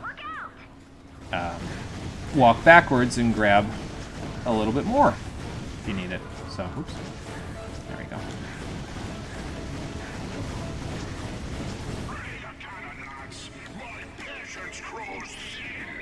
And now they're cannoning us, so that's fun. Wow. Guy got knocked over or something.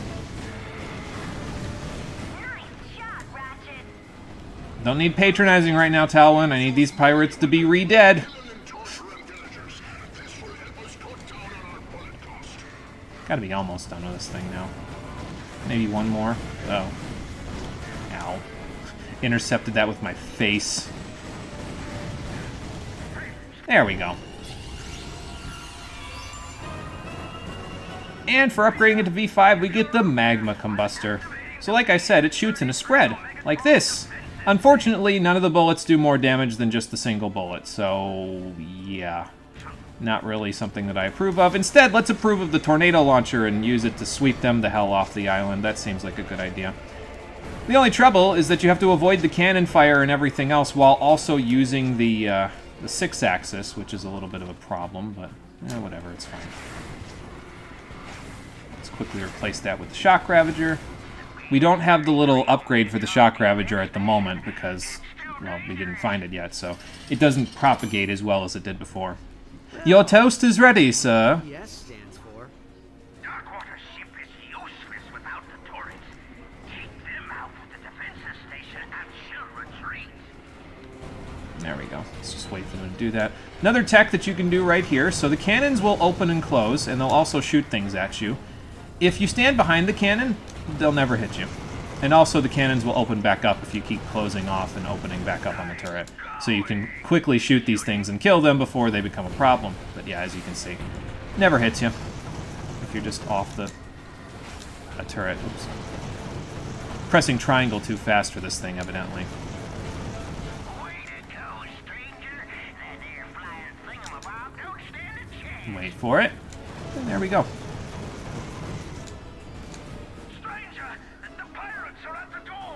Uh-oh. Hang on, I'm coming! Let me just get a little ammo first. There we go. Grab our tornado launcher and go to town, because this looks like a choke point to me. Let's just slide that bad boy right around and make him go flying. Uh-oh. Well, I'm doing the best I can, Talwyn, but the tornado only shoots so fast. It's a fun weapon, though. I mean, I like the effect where you kind of drag them up in the air and everything like that after they reach a certain hit point threshold. It's cool, but I don't know. I just can't get used to the 6-axis controls, I guess. It's too difficult for my brain to do while also doing other things, I suppose. That thing could be a bit of a problem.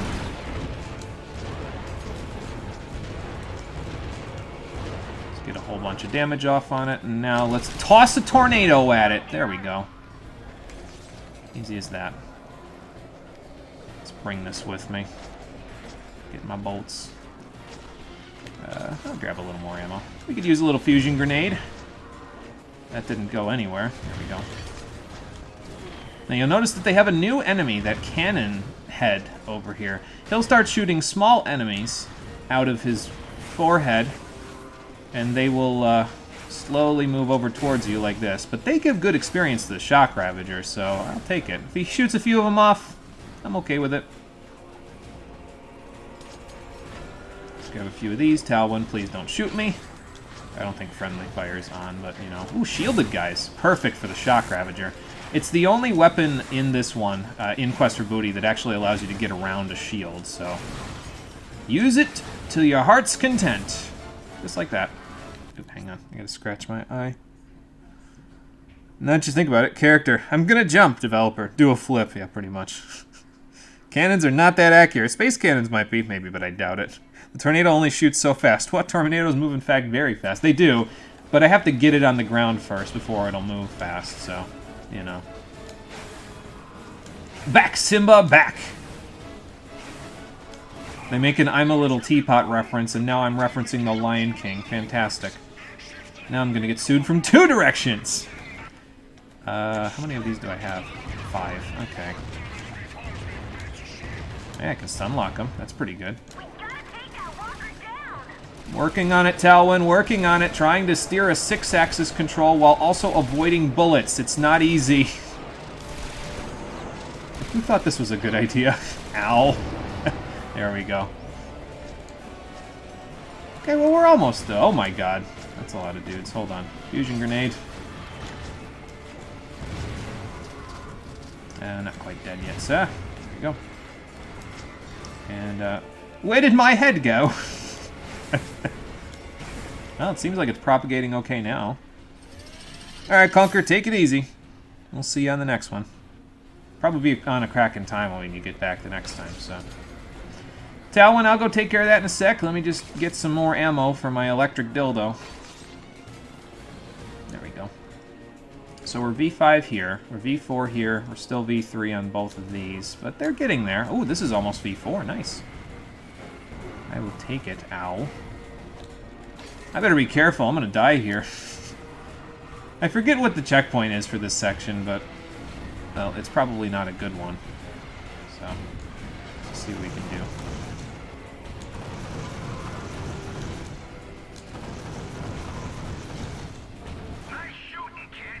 Wait for it. Go over here so it doesn't hit me. And there we go. Union regulations. Yeah, let's go with that. Okay, that's 2. Just wait here. And back up. I mean, you can keep shooting without that if you really want to, but... well, you're just putting yourself at risk. It's like the guy said, you gotta take a Union-designated break sometimes. And there we go.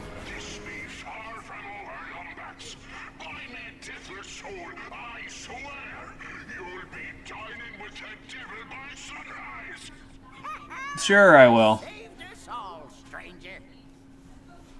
Alright, well, we saved the island from Darkwater's ambush. Fantastic.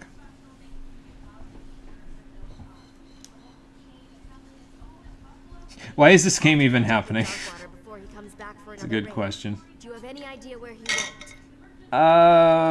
To the magical land of Not My Problem. I did find a map. Maybe it's a clue. A map? Ratchet, that could be the location of Darkwater's treasure. See if you can find someone to translate it. Oh, apparently it's not in the correct language where I actually know what it says, so I guess, yeah, we should probably try to do that. Any thoughts there, Mayor? Oh there, young fella. Run into any more pirates? That's a joke, right? What do you think? Can you translate a pirate map by any chance? Sorry, friend. I'm afraid I don't speak Decadroid. Oh, okay. Well, thanks for the offer anyway. Thanks for trying anyway. We gotta find someone who speaks Decadroid in order to help us with this. Spoiler alert! It's exactly who you think it's gonna be. Still hanging around, huh, champ? Well, trying to. Union designated break and all. That's what we're on now. Deca who now? Sorry, kid. I only speak one language. The language of solidarity. This guy is really up on his union stuff, isn't he? Alright, let's refill some ammo while we're at it. How we doing? We're almost full on that. And we're almost full on that. So probably if they respawn again. Which they might not, but that's okay. I think we'll be fine with 6 fusion grenades and stuff. Oh, great. The smuggler probably knows how to translate this. Do you know where Darkwater might have gone? Well, if I were all Angstrom, I suppose I'd probably head over to Darkwater Cove. Legend says that's where he hid all his riches, you see. Well, fair enough. Any chance that you can translate this pirate map so we can figure that out for ourselves? Well, this is your lucky day. See, this here's a map to Darkwater Cove. It's written in Decadroid, but I would be happy to act as your guide. Of course you know Decadroid. For my services without, say, Hold hard cash. Oh. You grease the hinges, the door opens. 12,500 bolts down the drain, but that's okay. Thank you kindly, friend. Let's go. Not just yet, actually. I have one thing that I want to check on here. Ready to go? You just give me a holler. Sounds good. Do you have any weapons for sale by any chance? Matter of fact, I recently acquired this here Alpha Disruptor. Wouldn't mind letting it go for a reasonable price. What's reasonable? Unfortunately, we can't buy it just yet because we have we have to have 50,000 bolts to buy it. So I'll pass for now. Too much firepower for you, huh? No, you're not willing to haggle with me. All right, so before we go, let's exit out of the conversation and jump in the bay because I feel like going for a swim. I haven't done this since Pokitaru. So let's go for a swim. Because there are a couple of upgrades that we can grab if we go for a swim, so we're going to go do that.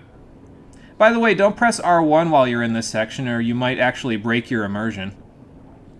So, because, well, of course, we have to swim at a normal pace because we don't have the hydro pack, right? They forgot to deprogram the hydro pack, just in case you're wondering. If you press R1, this is what happens.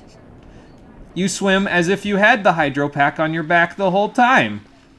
Because that makes sense. Anyway, I didn't want to come back down here until we got our other 2 weapons, because there are actually 2 upgrades down here, and you need the fusion grenade to get both of them. So, let's take a look and see what we can find in here. Hey, buddy, come with me. Just gonna need your help for a hot minute. Just in case these ghosts decide to come back to life for me on here. But here's another one of the Raritanium upgrades. The concussion detonators for the fusion grenade. Nice. That'll actually come in handy, so. And if we go here, hang on, let me put you up here. Can blow this open. Now, if you came down here before the fight with the pirates, and before you got your tornado launcher and shock ravager back, this upgrade would not be here. So if you came here before that, you'd have to come all the way back to grab this, which is the voltage multiplier. There's also a Dan Johnson cameo going on right there. See? Somebody's got a collectible Dan Johnson figurine down here. That's fancy. Anyway. Why, I know. Look on it in shock and awe and hatred. Makes this section easy. Also, maybe he just learned how to swim fast. Yes, he's definitely swimming that fast by himself. The raw power of his legs, lightly bicycle kicking, is allowing him to swim this fast. At least I still have the O2 mask. Anyway, we don't get the tornado launcher upgrade just here yet, though, so we'll have to find that later. It's not in this level, it's in the next section. So just in case you're wondering. Alright, Mr. Smuggler, time to take you up on that offer. I'm ready to go. And you can buy the Alpha Disruptor at any point once you get to 50,000, by the way, so. Well, considering Pete doesn't need it anymore, yeah, I'd say borrowing that skiff would be a good idea. How much longer is this game? Probably about another hour, I would say. There's like 3 more levels total. And one of them is just the final boss fight stretched out across about half a level, so. So like 2.5 levels left. Did we stop at a pub? Where was the pub? Why is the ship hiccuping like Pete's on the ship with us? Oh boy. I don't think we have much of a choice. My only hope of finding So we'll go into Darkwater Cove then. Well, all right, but I couldn't let my favorite customer go without a little extra firepower. Now you're just pitying me for not having enough bolts. Found them floating out near Hootifar Island. And so we get back the Predator launcher. And the Nanoswarmers. Nice. I'm more excited about the Nanoswarmers than anything else, to be honest. Unfortunately, the Predator launcher just doesn't really have a whole lot of firepower at this point, but it will be one of the only things we have left to upgrade pretty soon. So, well, actually, these two will have a little bit left to go, but we'll figure that out later. Anyway, off we go. Come on, Talwyn. Let's go see what we can find in Darkwater Cove. Uh-oh. A pirate skull door. I don't have the hollow disguise. How are we going to get through this door? Well, maybe we'll figure it out in a minute. So how do I get through you if I don't have the disguise? Can I still dance the jig? Who be the greedy soul that dares set foot on Darkwater Cove? State thy name, and pray it's reached mine ears before. Wait, the smuggler supplies the pirates, and we stop the pirates. Does that mean the smuggler hinders his own business? Yes. And believe me when I tell you, it doesn't make sense to me either. It is I, the dread pirate Ratchet. Yarr! That ain't no pirate I ever heard of. Be gone, or find your soul plucked from your bones for all eternity. Okay, just a joke. Just a joke. I'm actually Angstrom Darkwater. If you say slag, he gets really pissed off, basically, and tells you to leave anyway. Because he's very loyal, this Skull Door, to Darkwater. If you really are Darkwater, prove yourself and fight like him. Well, I guess it's a different kind of dancing the jig, isn't it? Yeah, in order to get into this door, you gotta fight a few crabs. If I can get my Ravager out before Talwyn takes all my experience. There we go. Oop, a few more. Yeah, Shock Ravager levels up really quickly, so use on those lightly armored enemies and it'll do good. Especially with the shock propagation that it's got on it now. That'll really help out with gaining experience for it. I had arms I could clap them. Welcome home, you old soot. Come right in. Thank you. And we've successfully fooled a pirate skull door, so that's fun. Not like it's something we haven't done before. Defenseless to keep out anyone but himself. Great. I was just thinking I could do with more booby traps. Wonder if those are nanoswarmers inside of these lamps here. Well, it has to be Darkwater's treasure room. Darkwater must have had a way across the lagoon. Come on, we gotta check out the island. So yeah, we want to go up there, but there's no platforms to get up there, so we got to check around here and see if we can, well, find a way around. First, we'll go left, because why not? Ooh, I knew you guys were around here somewhere. There we go. And we got to do a little platforming right here, because we can't jump up on here, as far as I'm aware. Nope, doesn't let me. I'm trying, believe me, but it won't let me get there. So let's do a little platforming, shall we? I don't think you could even go up that way anyway, the grind rail, because I think it's like one way, and you can only grind back towards where you were. Oh, there's the jank again. Oh, I spy something with my little good eye. There's another weapon upgrade over there, so let's see if we can find it, shall we? It's got to be around here somewhere. The way in, anyway. By the way, these platforms will move, so, or rather not move, but sink, so make sure when you're grabbing some Versa-targets while you're on them, you don't try to kill yourself while you're at it. And yeah, you just got to jump over that fence there, and then you can grab this. A gyro turbine for the tornado launcher. I don't even know what that does, to be honest. I think it makes the tornado last longer, but I'm not 100% sure about that, so there we go. And then if you're over here, you can just jump straight to the end of the puzzle right over there by jumping all the way up or dying. Whoops. I didn't hold forward for long enough. My bad. She pisses me off with her flying, honestly. Walk like a normal fucking person, you upper class guy. Yeah, she doesn't walk around unlike the rest of us. We gotta walk everywhere. She's got a fancy jetpack. Her father probably gave her. Ooh. I got a friend left. A friend or two. Or 3. That works. Alright, well, we got the gyro turbine, so now we can actually just go do the puzzle normally. Instead of just getting ourselves murdered in a swamp that I can definitely swim in. Oh, there's the jank again. Hold on. There. So yeah, it seems like the Versa wrench is sometimes a little unresponsive still. Again, they fixed that in a crack in time, so it's not really a huge deal, but this was like their testing ground for the Versa wrench concept, so...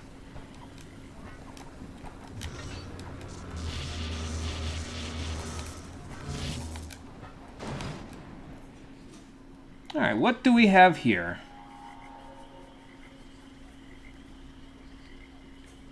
Fancy. I wonder what those do. Angstrom's Tune. Interesting. Before I talk to the skull, let's go grab a few more bolts, because I still need to get up to 50,000 so I can get that alpha disruptor. Alright, what's the deal here, buddy? I weren't sleeping, sir. Why, are you a bit short and furry to the Angstrom dark water? You dare to doubt me? Then prove you're here. The Concerto of Doom, huh? First part. Okay.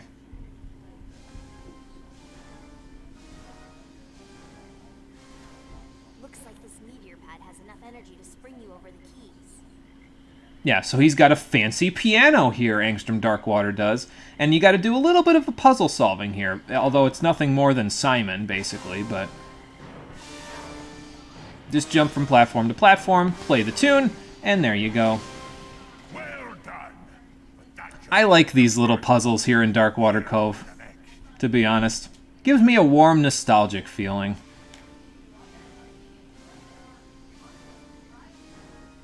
Why? Because it reminds me of the greatest educational game of all time.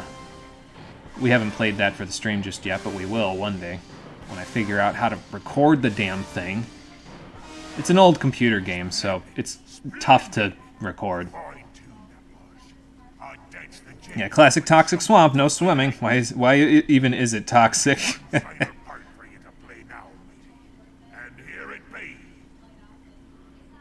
Let's have a look.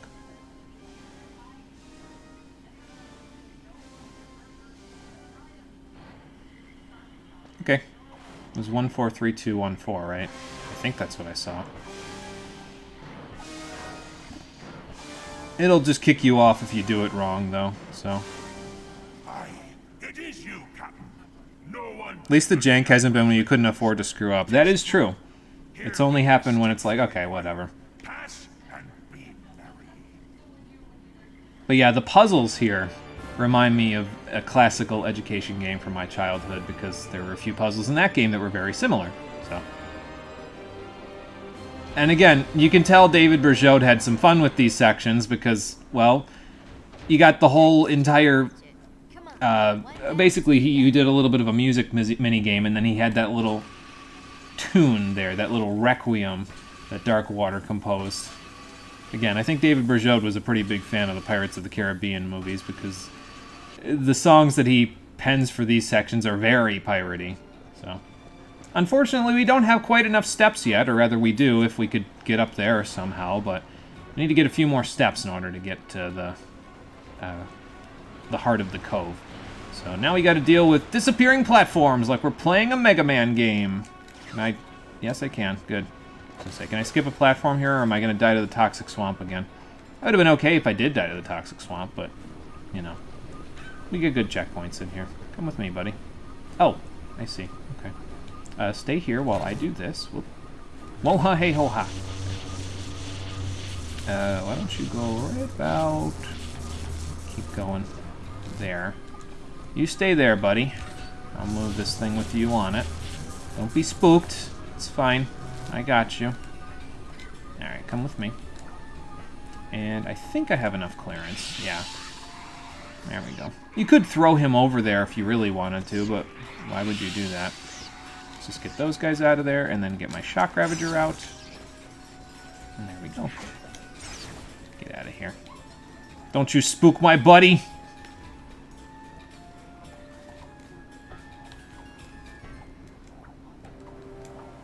Alright, let's see what we got up here.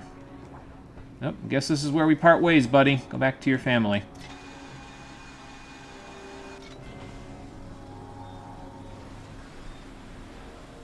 This minigame is the one that reminds me the most of that classic education game from my childhood. Angstrom's Brew.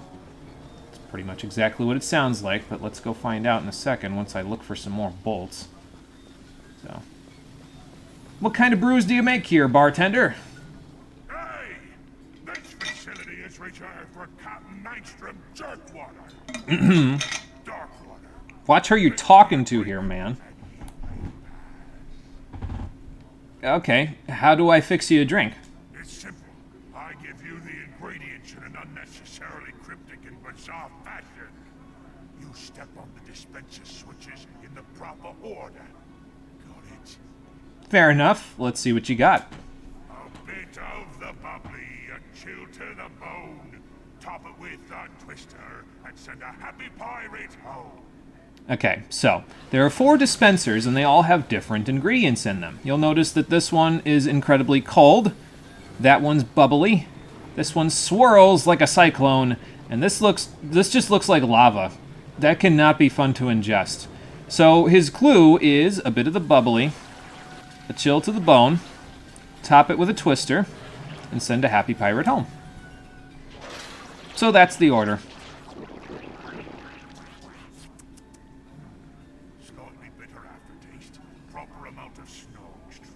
There was trout in that. Oh. All right, here's your next drink. A dash of a cyclone, a drop of hot fire. A wee bit of bubbly makes an honest man a liar. Alright, fair enough. I know how to do that. So we got the cyclone, the hot fire, and the bit of bubbly to make an honest man a liar. If you get the drink wrong, by the way, he'll basically say, "What are you trying to do? Kill me? Again?" So. Okay, but that just makes sense. They're robotic pirate ghosts. Of course they eat brains. I think you're getting them confused with the robotic zombie pirate ghosts, but whatever. A pinch of lover's greed, a dash of winter's sorrow. Top it off with golden sun, and bid thee fair good morrow. Okay, so the lover's greed might be a little tricky because that doesn't really tell you what kind of color it would want to have here. But lover's greed implies the thing that landlubbers like the most, and landlubbers like money the most, and money is green. So there you go. And then, let's see. What was the other one? It was Winter's Sorrow. And then I think this is the last one. I didn't remember the rest of the thing, so if I get this wrong, it's okay, but let me just get to do it again. Nope, got it. A little on the sour side, yet the dash of worm stool makes it blissfully reminiscent of a fine Chateau Viasante. Sounds good. You did it, sir. Welcome home. Allow me to fetch you the steps. Go back to the family, looks back at the death parkour. Nah, I prefer to die alone. Yeah, fair enough. I did kind of leave him hanging up there, didn't I? Oh boy. And we've successfully done both of the puzzles, so we've powered all the platforms to get up to the skull at the top of the cove. Not that there's not enough skulls down here, but, you know. More skulls. All the skulls. They're pirates. They need all the skulls. How are we doing on weapons, by the way? This is still V4. Well, we'll fix that soon enough. That's because that's almost V4 and that's almost V5. So, and also I got these to V3 in a little bit as well. So, I'm gonna try to get everything to V4 pretty soon because that'll make it a little easier to get everything to V5 after that. Come on, Talwyn, let's go. See if we can find the top of Darkwater's little treasure route here.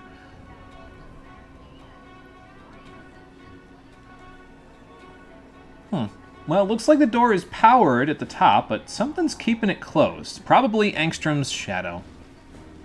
So let's go see if we can figure out what's going on with Angstrom's shadow, shall we? You'll notice the respawning ammo thing. Oh no, those are just lilies. Never mind. I was going to say, that's a respawning ammo thing there. Pay me no mind. May a shadow be cast of a face from the past.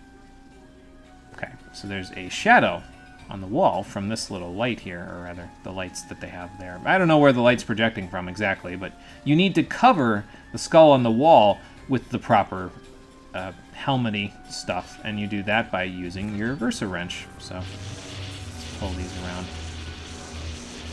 Now, you'll know you're in the right place when the eyeball there lights up. So if it turns blue, just like that, that means you're in the right place. Now I just got to get this around and over. And then get it to be about the same size. There we go. It's a little jank looking, but that's okay. Doesn't have to be perfect. I mean, pirates sometimes come here with their grog in there, so...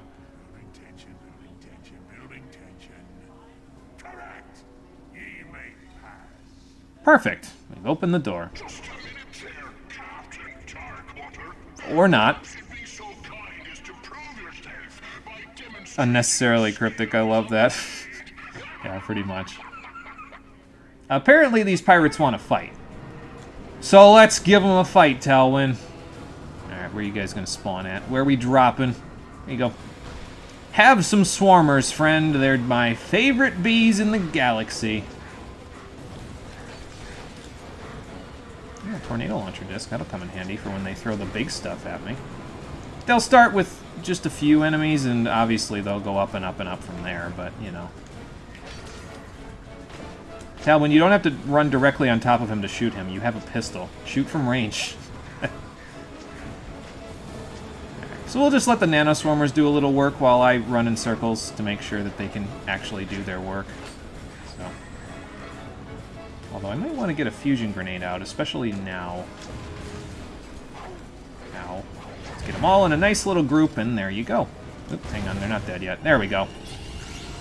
And we got our fusion bomb now, so that's good. How are we doing over here? Ooh, that's almost V4. Nice. Let's do a little predator launching. These little guys, that'll be fine.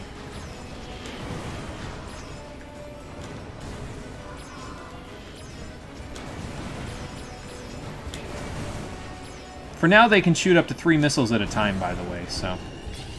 Now the predator launcher's V4. Perfect. We're getting closer. What do I got left? Shock Ravage? That'll work. There's another guy up here, though, that we'll have to take care of, so let's go do that as well. Why don't we do some more swarmers? Because they should be able to take care of the guys on the ground, but then after that, I think they'll go after the guys up there. Yeah, as a matter of fact, that's what they're doing right now, so... Let's just wander in a circle. Let them do their thing. There we go. Oop, hang on. Not quite done yet. Not quite dead yet, sir. I should probably take care of the guy up there, but I want to wait until the nanoswarmers kill something so they get to V4.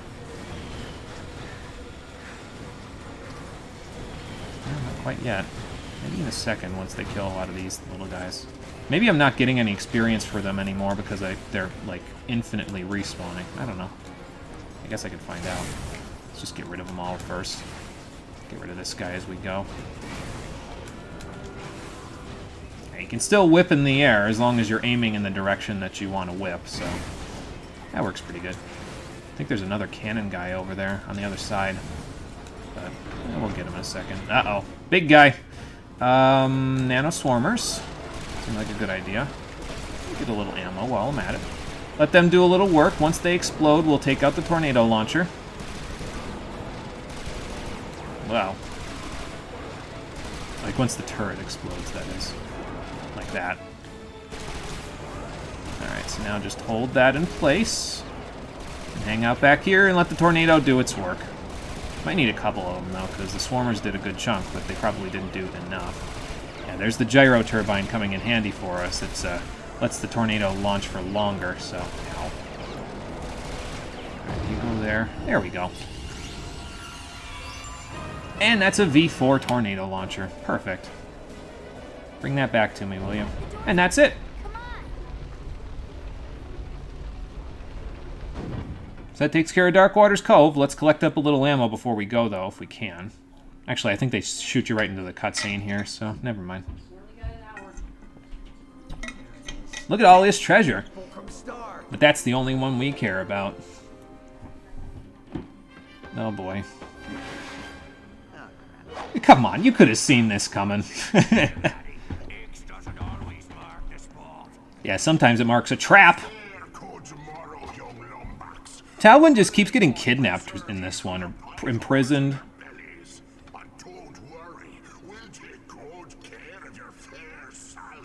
Oh, great. Well, there we go. Now we're stuck in Lithoan Caves, the second to last level. Unfortunately, we still didn't have enough bolts to go back and buy the Alpha Disruptor. Would kinda help here, but, well, we don't need it. We've got everything else that we can work with, so we'll be fine. How about we do Nanoswarmers, because they're not V4 yet. And then I'll do the Shock Ravager, get that all done with. But first, we're going to need one of these guys. What do I prefer, a homing missile or a missile that I can control? It depends on where I'm at, actually, in the grand scheme of, like, if I'm far enough away from enemies where they don't see me, then I can use the missile that I can control. That would be fine. But usually, I'm in the thick of fighting, so I prefer a homing missile. So, uh-oh. Hide, little buddy. What have I got? Nanoswarmers. There we go. Let them do a little work.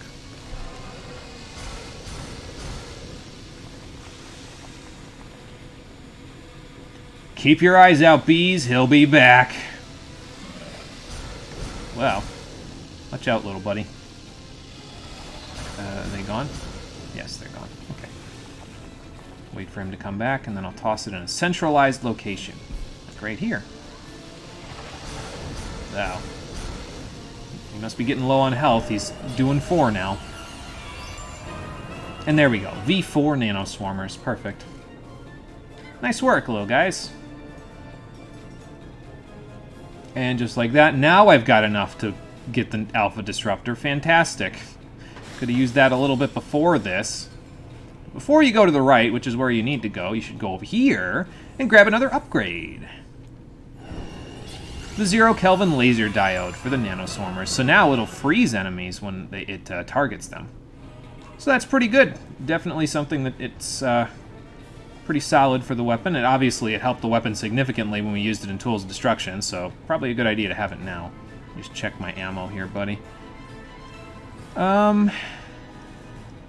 Okay, so this is almost V5, so I think I'll keep that out for now, and then we'll work on everything else after that. So, grab this first. Alright, and then... yeah, I'll leave you here. I don't think I can take you with me for right now anyway. Well, maybe I can. Let's find out. Don't mind the flames, buddy. I won't get you stuck in them. Whoops. No, you can't take him with you. Okay, that's fine. Hang on, let me put you back near your friends then, so you don't have to climb over this little gap. There you go, crawl on home. Is that snake machine or wildlife? I think it's wildlife. I don't think it's mechanical. So, it's an organic being. At least as far as I know, it's an organic being, so. Get a little ammo. Do you suppose that's tornado launcher or fusion bomb? I guess it doesn't matter. It's not like it's respawning, so. Okay, let's see what we got here. Well, I definitely don't want to get blasted by that fire, so let's just be a little careful as we're shimmying across here. Good lord. Stop steaming up my tail! Alright. And around we go.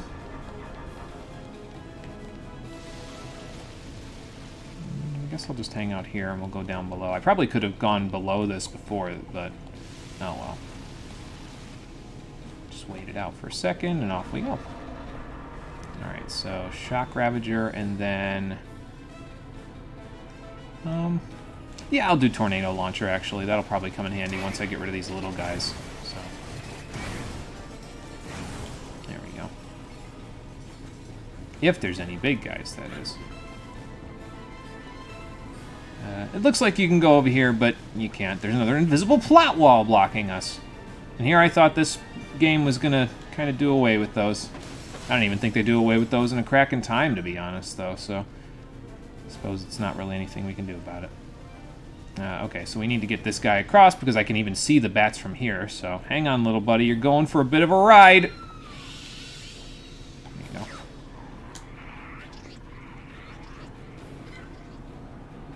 Okay, and we got more pirates. Stay here. I'll be back. Just hide while I do this. It's much easier to control this while you're hiding, obviously, because then you can just kind of whirl it all over the place without having to worry about, you know, getting it stuck on something.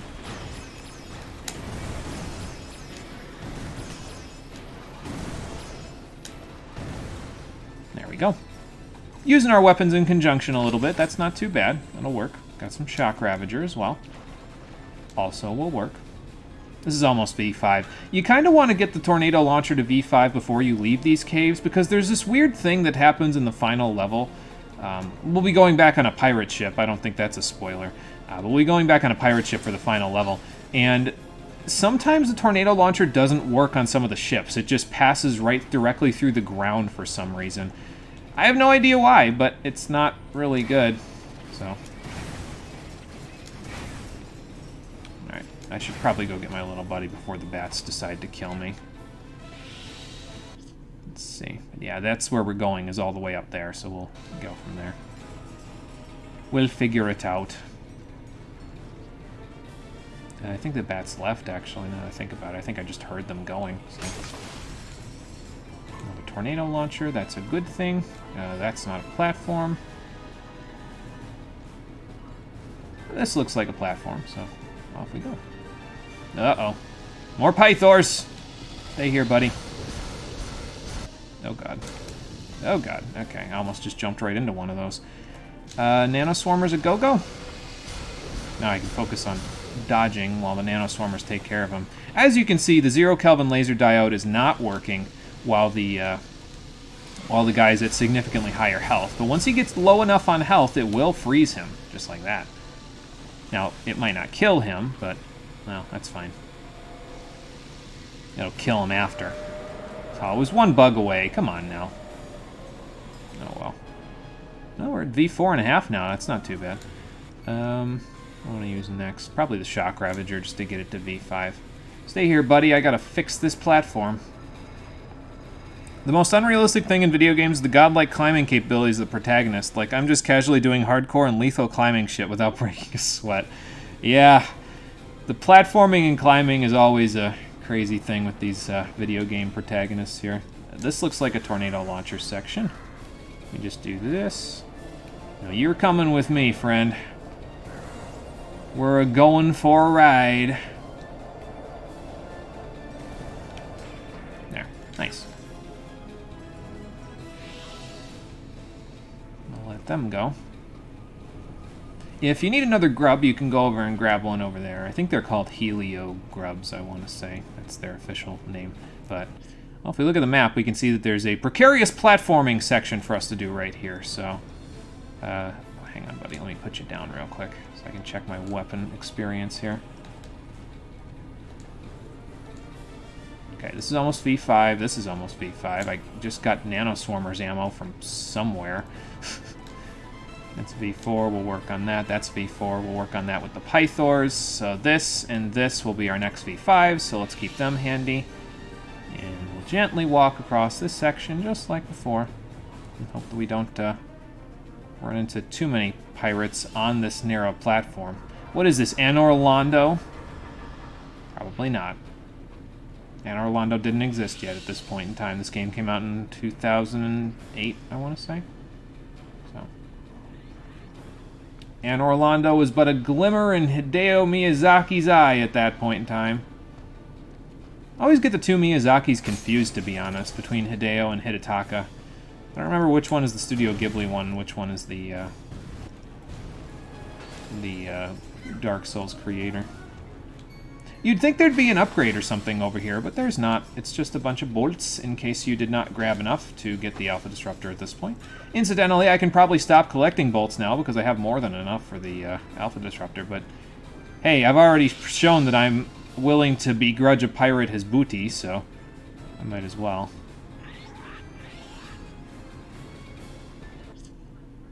Let's see. Who's the other viewer right now? Me, Gargoth568. Welcome. How you doing? Don't know how long you've been here, but welcome to the stream. We are in Lithoan Caves, so we're almost done with Quest for Booty, actually. We are getting closer. Stop paying attention. What about Ghibli? I always get the Miyazakis confused between the Miyazaki that's from Studio Ghibli and the Miyazaki that is in charge of the Souls series. So that was what I was talking about with Studio Ghibli. So can you guys just like fuck right off? I've got a heliograph. Okay, well, anyway. Grab this bad boy. Oh, good, there's a pirate that's trying to kill me. Hold on, sir, I'll be right with you. Once I can actually target you with the Ye Predator Launcher. Predator Launcher is about your best bet when it comes to long-range fights once you've upgraded the combustor in this one, so... Stay here. Whoops. Let's try this again. There we go. But yeah, it looks like some of the, whatever these things are called that were in the Zordoom prison are in this cave as well, so... I don't know how they would have committed a crime, but... What do I know, right? That looks like something I can blow up with the fusion grenade. But first, I should probably blow those guys up, so... Hang on, stay here, buddy. Is this a platform? Yes, I gotta jump over. There we go. See if we can get rid of a few of them. Get rid of these guys. Oop. Almost. And there they go. Easy as that. Oop, hello. We're like within inches of getting this thing to V5. I'll probably need to use it like once on the next fight, and that'll be it. Before we go do the next fight, let's go do this instead. Let's grab a few bolts, and then fusion bomb this. There we go. Yeah, those are so close at this point. Oop. Need a little light, buddy. UC4. Wait, it says there's only 2. Twitch is betraying you. Went down to 3, and I feel betrayed. Twitch is drunk. Souls, I play more Little Witch No Beta, but things are going wrong in your life at the moment. Oh boy. Well, hopefully they go right enough that you'll be able to go back to that, because from what I understand, you were having a bit of fun with it, so... Stay here. I need to fusion bomb again. Okay, that's not exactly what I wanted, but I'll take it. Well... I'm gonna need a little light before I figure out what the hell's going on down here. Oops. Come here, buddy. Thank you. Okay, so there's metal boxes here. And there's metal boxes here along with an ammo crate, so... There we go. You stay over there so I don't blow you up by accident. I don't think you can actually do that, but it's there anyway. There. Do it first person. Do it over the shoulder. Grab those. And if we go up here... Fun AF and cute AF too. Problem being that you need to be super responsible at the moment. Yeah, I mean, that's true. Yeah. Sometimes it's difficult to do that with, you know, all the responsibilities of the real world. But we get another upgrade up here. Dual target detectors. Something that probably should have just been built into the Predator launcher to begin with, because now you can lock on to the same enemy more than once. Why is that a Raritanium upgrade when it's so vital to the weapon's DPS? I have no idea. I don't like it, though. Feels like a bit of an oversight to me. Alright, there's a little ammo over here still, so let's go grab it. There we go. Get up to max fusion bomb, that'll help. So I need to use the tornado launcher, I need to use the shock ravager, and I need to use the nano swarmers in the next fight. And I think if I use all 3, we should be able to get them all at least pretty close to V5. So, Predator launcher will work on now that we have the dual targeting system. That actually helps its damage quite a bit. So, you will write a long AF DM if anyone is interested in learning. Not entirely responsible for yourself, just yourself soonish. Oh, okay, interesting. Well, good luck with all that. Hopefully, any of the additional responsibility that's put on you doesn't get too overwhelming. You'll do fine, though, I think. Uh-oh. To be let breathe in the captain's air, me hearty. Any final words before I nail your carcass to the pike? Don't hurt my friend. You're in dire need of a bath. I suppose a bribe is out of the question. Please don't kill me. I'm an endangered species. They know that, actually. You wouldn't happen to need an alpha disruptor, would you? I know a guy that can get you one. A bribe? I wouldn't trade the opportunity to skin your scurvy carcass for all the booty in the galaxy! Well, that's because Tachyon programmed you, and Tachyon's a bloodthirsty maniac. So, but yeah, now it's the boss fight against the guy with the cannonballs from, well, every other situation in Tools of Destruction, so So we'll let the nanoswarmers do their thing for a little bit. Once it blows up, then I'll use something else. Come with me, buddy. I don't need you getting hurt now. Stand over here. Okay, there we go. Let's use the Predator launcher a little bit. Stay away from the explosions. Oh, that's a bomb. Get me the hell out of there. Oh, that's not good either. His friend there? No, apparently not. But yeah, they'll start throwing down the little guys as well, so just propagate our shocks. You gotta stay away from the steam vents, so that's a V5 Shock Ravager. It's Lightning Ravager now. Not that it really changes in appearance all that much. Wow. He's got a melee attack, so that's fun. And we'll let the nanoswarmers finish him off. That seems like a good idea. We'll do the Predator missiles with the rest of it after this. Alright, let's stay a little bit away from him while he does his thing. Actually, the nanoswarmers might not finish him off well. Let me get away from him. Okay. Before he does that. Watch those steam vents. No, I don't know how I just dodged that or that.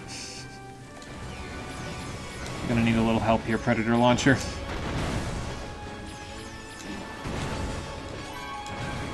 There we go. Okay, not bad. So how we doing on stuff here? This is still V4, so I guess I messed that up a little bit, but we'll figure that out later. That's pretty close, and that's pretty close. Okay. We should be good. We should be able to get all of this stuff done without too many problems. Unfortunately, we can't get up there, but I can at least take my little buddy with me so he can see the surface for the first time. So, how are we doing on ammo, anyway? That's almost full, that's almost full, that is full, so... I'm gonna need all the Predator launcher I can get, though, so... What is this? I can't tell. I think it's Fusion Bomb. It's definitely not Fusion Bomb, it's Tornado Launcher. It's definitely not Tornado Launcher either, it's Nanoswarmers. Okay. What do I know, anyway? I'm just gonna get a little bit of ammo before we go. Seems like a good idea. Oh, apparently that's still flying around somewhere. Okay. There's a Tornado Launcher disc, so we're full on that. If I get Predator Launcher, that would be ideal, but after that we'll go to the surface. He's gonna die outside of a dark place. Yeah, that's probably true, isn't it? Although I have kind of brought him with me the entire level. Look at the icon on the ammo. Yeah, that's true, because it is the same as the icon of the thing, isn't it? I was even looking directly at the icon, hoping that it would give me a hint, and my brain just didn't put 2 and 2 together. Oh, well.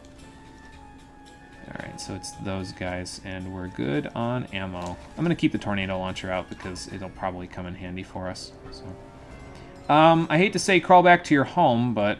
yeah, I don't want to bring you with me, buddy. You probably wouldn't live up on the surface, just like Marie was saying, so... You're an endangered species. As far as we're aware, we're the last quote-unquote Lombax in the galaxy, according to Tachyon, although I don't think Tachyon's word counts very well, because he didn't bother going to look for Angela from Going Commando, so... Say I'll do fine, so does my therapist and others. What do you all see in me that I don't see in myself?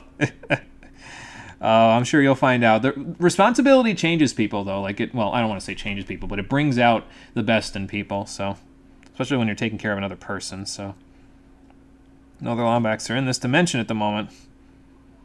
Yeah, you didn't. Are you okay? Apparently not. No. But yeah, Angela is in this universe. She's not in this galaxy. She's in universe, just not, you know, hanging around in this one. One of the things that I mentioned, though, is that I was going to take my little buddy with me up here. If you did bring him out here, he actually would follow you through the loading screen. So that I thought was a nice little detail, but I didn't bother bringing him, so... Excuse me. But in case you did bring him, he actually does follow you through the loading screen, which I think is kind of an interesting and neat little detail, so... Well, there they go, with Talwyn. She just can't resist getting kidnapped, can she? I feel like that's a very cliched character trait. Hey there, friend. I just saw Darkwater's fleet set sail for Hulafar Island. Yeah, it You was. must have rattled his cage pretty good. He wasn't very happy with me, so we can have him follow the fleet, but let me see if I can buy that disruptor from you now. Matter of fact, I recently acquired this here Alpha Disruptor. Wouldn't mind letting it go for a reasonable price. Interested? I would be now that I have enough money. Now careful with this thing. It is ranked number 3 on the Polaris Compendium of Ridiculously Overpowered Weapons. What's number 2 and number 1? But yeah, he said he had an Alpha Disruptor, but he gives us the Alpha Cannon, fully upgraded. Unfortunately, it lost a significant portion of its power. It's about 90% less powerful than it was at the end of Tools of Destruction.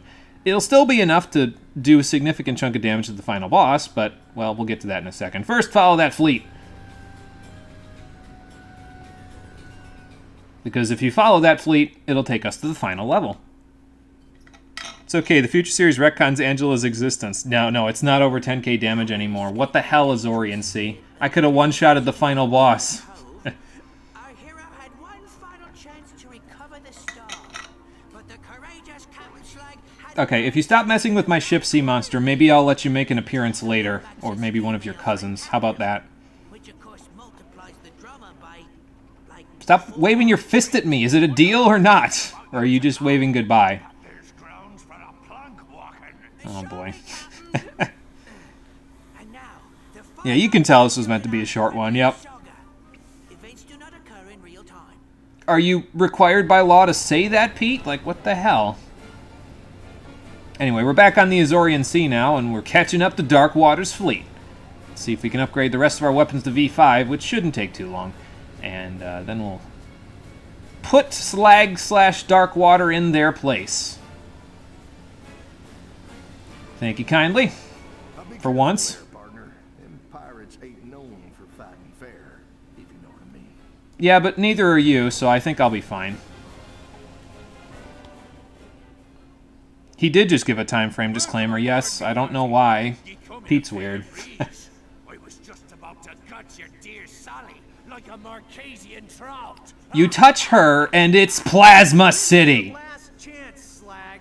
Just hand over Towin and the star.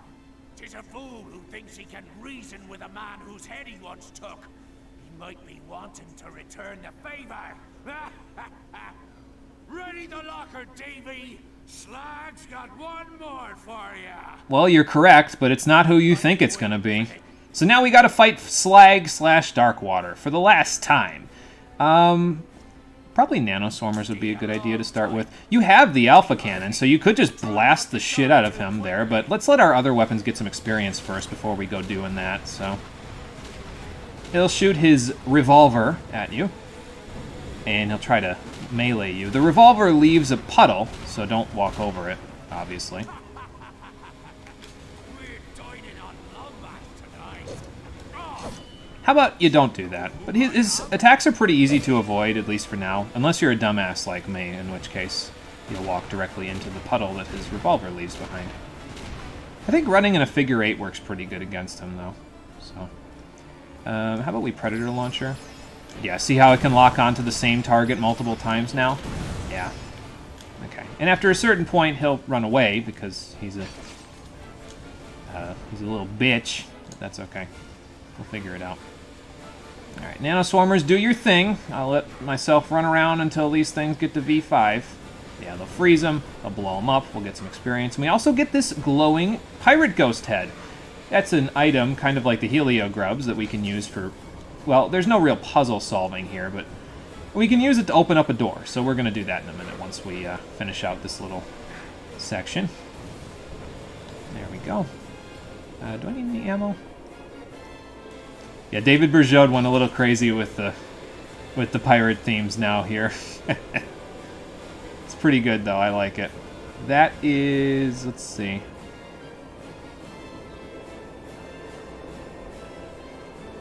Looks like Alpha Cannon. Oh, I didn't charge it up enough. Oh well, it's fine, I'll just grab this. But yeah, save the Alpha Cannon shots for Slag, because that's the person that you really need it the most for. Try to make sure you get everything else to V5 if you can. If it's only for completion's sake, anyway. Like, you don't have to, but it's a good idea. I think it's a good idea, anyway. Alright, let's grab one of these. You know, Pete's pretty smart. He made Slag on a stick with full intentions of attaching that head to Darkwater's corpse. That's pretty foresighty. Well, I mean, he knew the corpse was down there at the very least, because, well, they mutinied and killed Darkwater before this, so, well, okay. Give the star to Rusty Pete. They're gonna pillage the Zoni dimension. I hope they don't. How do they expect to pillage the Zony dimension? I mean, I guess maybe Darkwater had a way of getting there. I don't know. We'll figure it out later. For now, let's go help Talwyn shoot some people.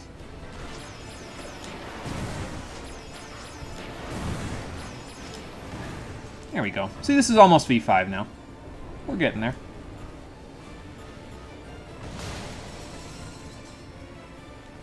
And let's see. This is not quite there yet. Yeah, I got to get this to V5 as well. I think I'll do that in a minute. But first, let's go up here, and we can grab onto this little tether. Yeah, they kind of try to trick you with that one. It's a little bit well hidden, but here's the final upgrade right here for your alpha cannon. The antimatter transfluxer. Not that it really helps with what you're going to use it for, but, you know, it's there. Now can say that we got all our Raritanium upgrades back at the very least, so... Maybe I can get a warranty now because the weapon isn't necessarily damaged because I put it back together pretty much exactly the way it was when I was using it, so now maybe I can send it back to GrumbleNet and be like, guys, this doesn't work. Can you fix it and give me my money back? Oh, boy. How fast this game goes, it feels like a DLC or a mobile port. Yeah, that's how I like to think of it, is it's basically like a DLC for Tools of Destruction, so... It doesn't even have 800 power, what the fuck, I know. I'm sad for the Alpha Disruptor as well, the Alpha Cannon. A moment of silence for our dear departed Alpha Cannon. We'll never get a weapon like it again. Not nearly as strong, anyway. We might get something that's a charging sniper rifle like it, but it won't be nearly that strong, so...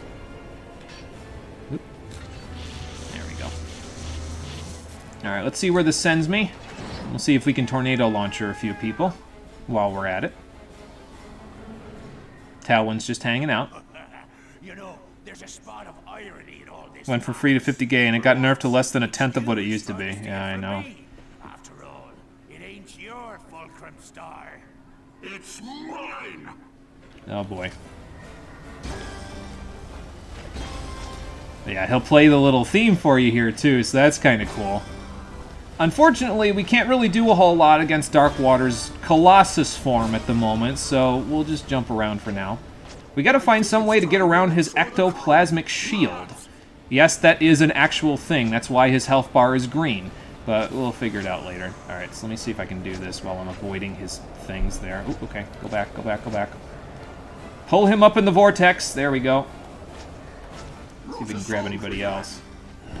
There we go. I wanted to get that done as soon as I could because, hell, if I'm going to be able to 6-axis and jump over these damn platforms, that's not happening. Right, let's get the nanoswarmers out here, and we can grab one of the undead heads. Wow. All you have to do is die. How about you die instead? So yeah, in order to damage him, you have to actually throw one of the undead heads at him, and it'll break his ectoplasm shield, and then you can attack him. I like this boss fight a lot more than I like Tachyon's fight, because I don't know, it feels a little more involved, and it feels like less bullshit, to be honest, so... You actually have to do something in order to get the fight to go, and he doesn't go into pissy boss mode, as far as I'm aware, so... You would know what a cheap shot is, wouldn't you, Pete? Jackass. Anyway. Well, this was Darkwater's ship. I wonder if he skinned a leopard for that. Good lord, the man is hardcore. Alright, what do we got left? It's V4. That and that. This is already done. It's the Tempest Launcher. This is actually a really cool weapon if you use it at V5, but let's get everything else to V5 first before we use it, so... Because it has a shock mod built in, as you might expect, but it's a little different from your average shock mod. It turns the tornado into, well, an actual Tempest, and it's pretty cool. Can't say that I don't like the effects of the Tempest Launcher, it's just I don't like the 6-axis control. That's the only reason why I didn't use it. Otherwise, it's a pretty cool weapon. How many other games do you get to play where you get to launch a tornado at your enemies, you know? You still kind of like Pete. He's easily the best pirate. I mean, he has a good personality, I think. And he has the most character development out of all the pirates, obviously, from all the stuff he's had here. So, sounds like a co-money balance change. He's already hurt, though. Yeah, I know. Alright, let's do this. I could probably Predator Launcher this guy, but, I mean, he's being slowed by the 0 Kelvin diode anyway, so yeah, see. And there we go. Now we've got ourselves some toxic swarmers. Perfect.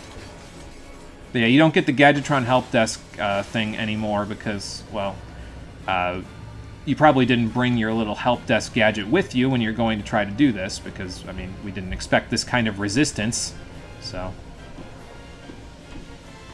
Yeah, I really like the final levels music here, though. Like I said, David Bergeau went all out with this pirate music, so. Oop.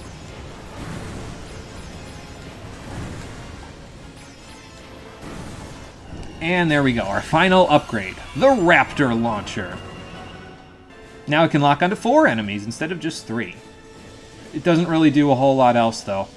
And that's why I didn't really use it, because I said, nah, it just doesn't do enough damage for the ammo count that it has. Like, in order for it to be fair, I think, in terms of ammo count versus damage output, either A, it should have had, like, probably 80 ammo, I think, would put it in a good spot. Maybe 50 even would be in a good spot. Or B, each time you fire it should only be 1 ammo. Like, even if I'm firing 4 missiles, it should only use 1 ammo. But they didn't do that, unfortunately. Alright, so let's bring the Tornado Launcher, or rather, the Tempest Launcher out, and the Toxic Swarmers, and that should do good for us. I'm going to try not to use the Alpha Cannon. You don't need it to beat Slag Darkwater, but I'll try not to use it. It's nice to have, obviously, but you don't need it, so.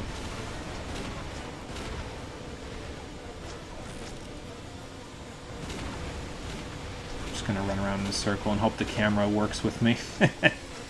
So far, the camera hasn't been too bad, so. Ooh, nice, he blew those up for me. Thanks, Slag. He's also got another Shockwave, because of course he does. Now would be a good time for the Raptor Launcher. I think instead of the napalm cells, the Raptor Launcher would have done better if it locked onto things faster. So, and that would have done a little bit better. Ooh, hello. Now we got a few shield guys. The Tempest Launcher, incidentally, can take care of shielded enemies because it'll knock them right off their feet, so. Hang on. It's building up the charge. There you go. Shock mod, baby! Look at that! Isn't that cool? I love it. Yeah, it's a cool weapon design, don't get me wrong. It's just difficult to move with the 6-axis unless you're hiding behind something, which I don't always do, so. Yeah, let's get the Toxic Swarmers out, because we got that guy to deal with. And these guys to deal with, so let's deal with them first.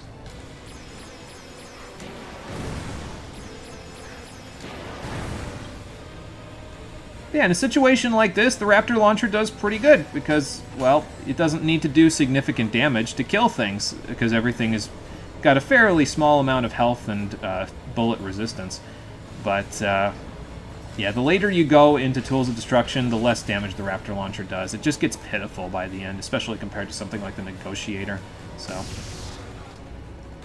go back to hell where you belong. There. Did I need to do that? No. Did it feel good? Hell yeah. Was there anything for the Alpha Cannon over here? No, there was Tempest Launcher. There we go. Let it off in the sea. Here's my Alpha Cannon charge. Hey Gargoth, welcome back. Guess you have some catching up to do. I mean, it depends on where you last left off with the stream there. I mean, I've been working my way through. We're in the Azorian Sea, and we've done significant damage to Slag Darkwater at this point, so we're almost done. And we'll be moving on to a Kraken time on Tuesday. Whenever you're ready, game. There you go. Alright, nothing over there. Alright, off we go. Oh, this poor guy doesn't even know I'm here. What do I use to kill this guy with? Okay, we'll give the Magma Combustor a kill, fine. Fill him full of lead. There, you got your... Oh my god, my Tempest Launcher turned into a water spout! Oh boy. Oh, you've been watching this whole time? Alright, sorry Gargoth, I wasn't sure if you took a quick break or not. So... Yeah, Raptor Launcher does pretty good damage on medium difficulty in these last parts. It's not too bad. It actually lives up to its missile launcher origin, so... Oh. Guess it didn't do enough damage, though. They were hitting the napalm, though, so that kind of helps. Shh! Don't tell Pete I'm here!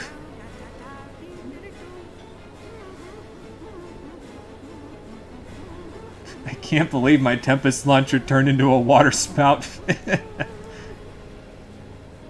Take me to your leader! There we go. Talwyn must have gotten bored and shot one of the ammo crates. Give me the Fulcrum Star. Still irks you that you don't have all your weapon slots filled. No, that's okay, Gargoth. You can hang out. You don't gotta say stuff in chat. It's alright. Say stuff if you feel like it. Actually, pirates have a code, Slag, and I'm about to hit you with the entire goddamn book. Alright, so this is the final section of this map. We'll send out some toxic swarmers so they can do their work once he sends in some things to actually kill me. And we'll go from there. No, the nanoswarmers decided to take a coffee break. Okay. This is fusion bomb ammo. There we go. Send these guys out again. There we go. And then Predator, not Predator, Raptor Launcher.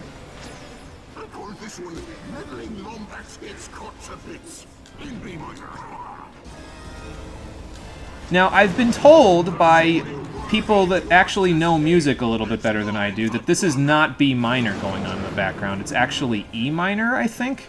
I'm not 100% sure about that, though. So you'd have to check in with somebody who actually knows music a little better.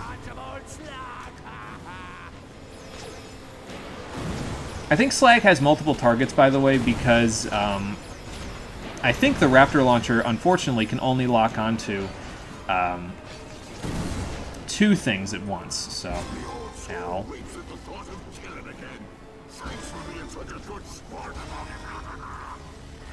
Yeah, I like this boss fight, actually. It's a pretty fitting little final jaunt with Slag Darkwater. And again, much better than Tachyon. Tachyon, the only challenge in the fight is in the last 10 seconds, so... This is pretty good. What are we celebrating? Oh, new follower. What do we got? Tuttle Miner, FTW. Thank you for following. I appreciate it. Welcome to the stream. Oh, this isn't Discord. 3 damage. That's it from the big bad final boss. Yeah, he would do 10 if we were in hard mode, so maybe I should have done hard mode. Oh, well. We'll be doing hard mode in a crack in time, though, so don't worry too much if this hasn't been too difficult. I just didn't feel like getting stuck on something here, so...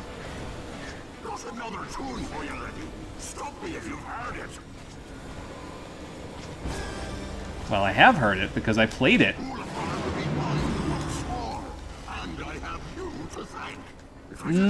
You're welcome, but I don't think it's going to happen. The further down in his health you get, by the way, the more of these heads you have to throw at him to disable his ectoplasm shield, so... Just in case you're wondering. Alright. Nanoswarmers. Toxic swarmers, jump over the shockwave. Let's finish him off, shall we? Okay, Alpha Cannon a go-go. How about you dance with this?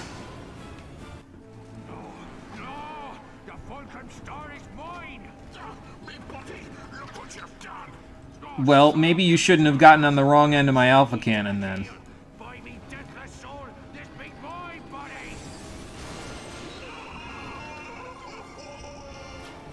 Score 1 for Davy Jones! Why did he throw that?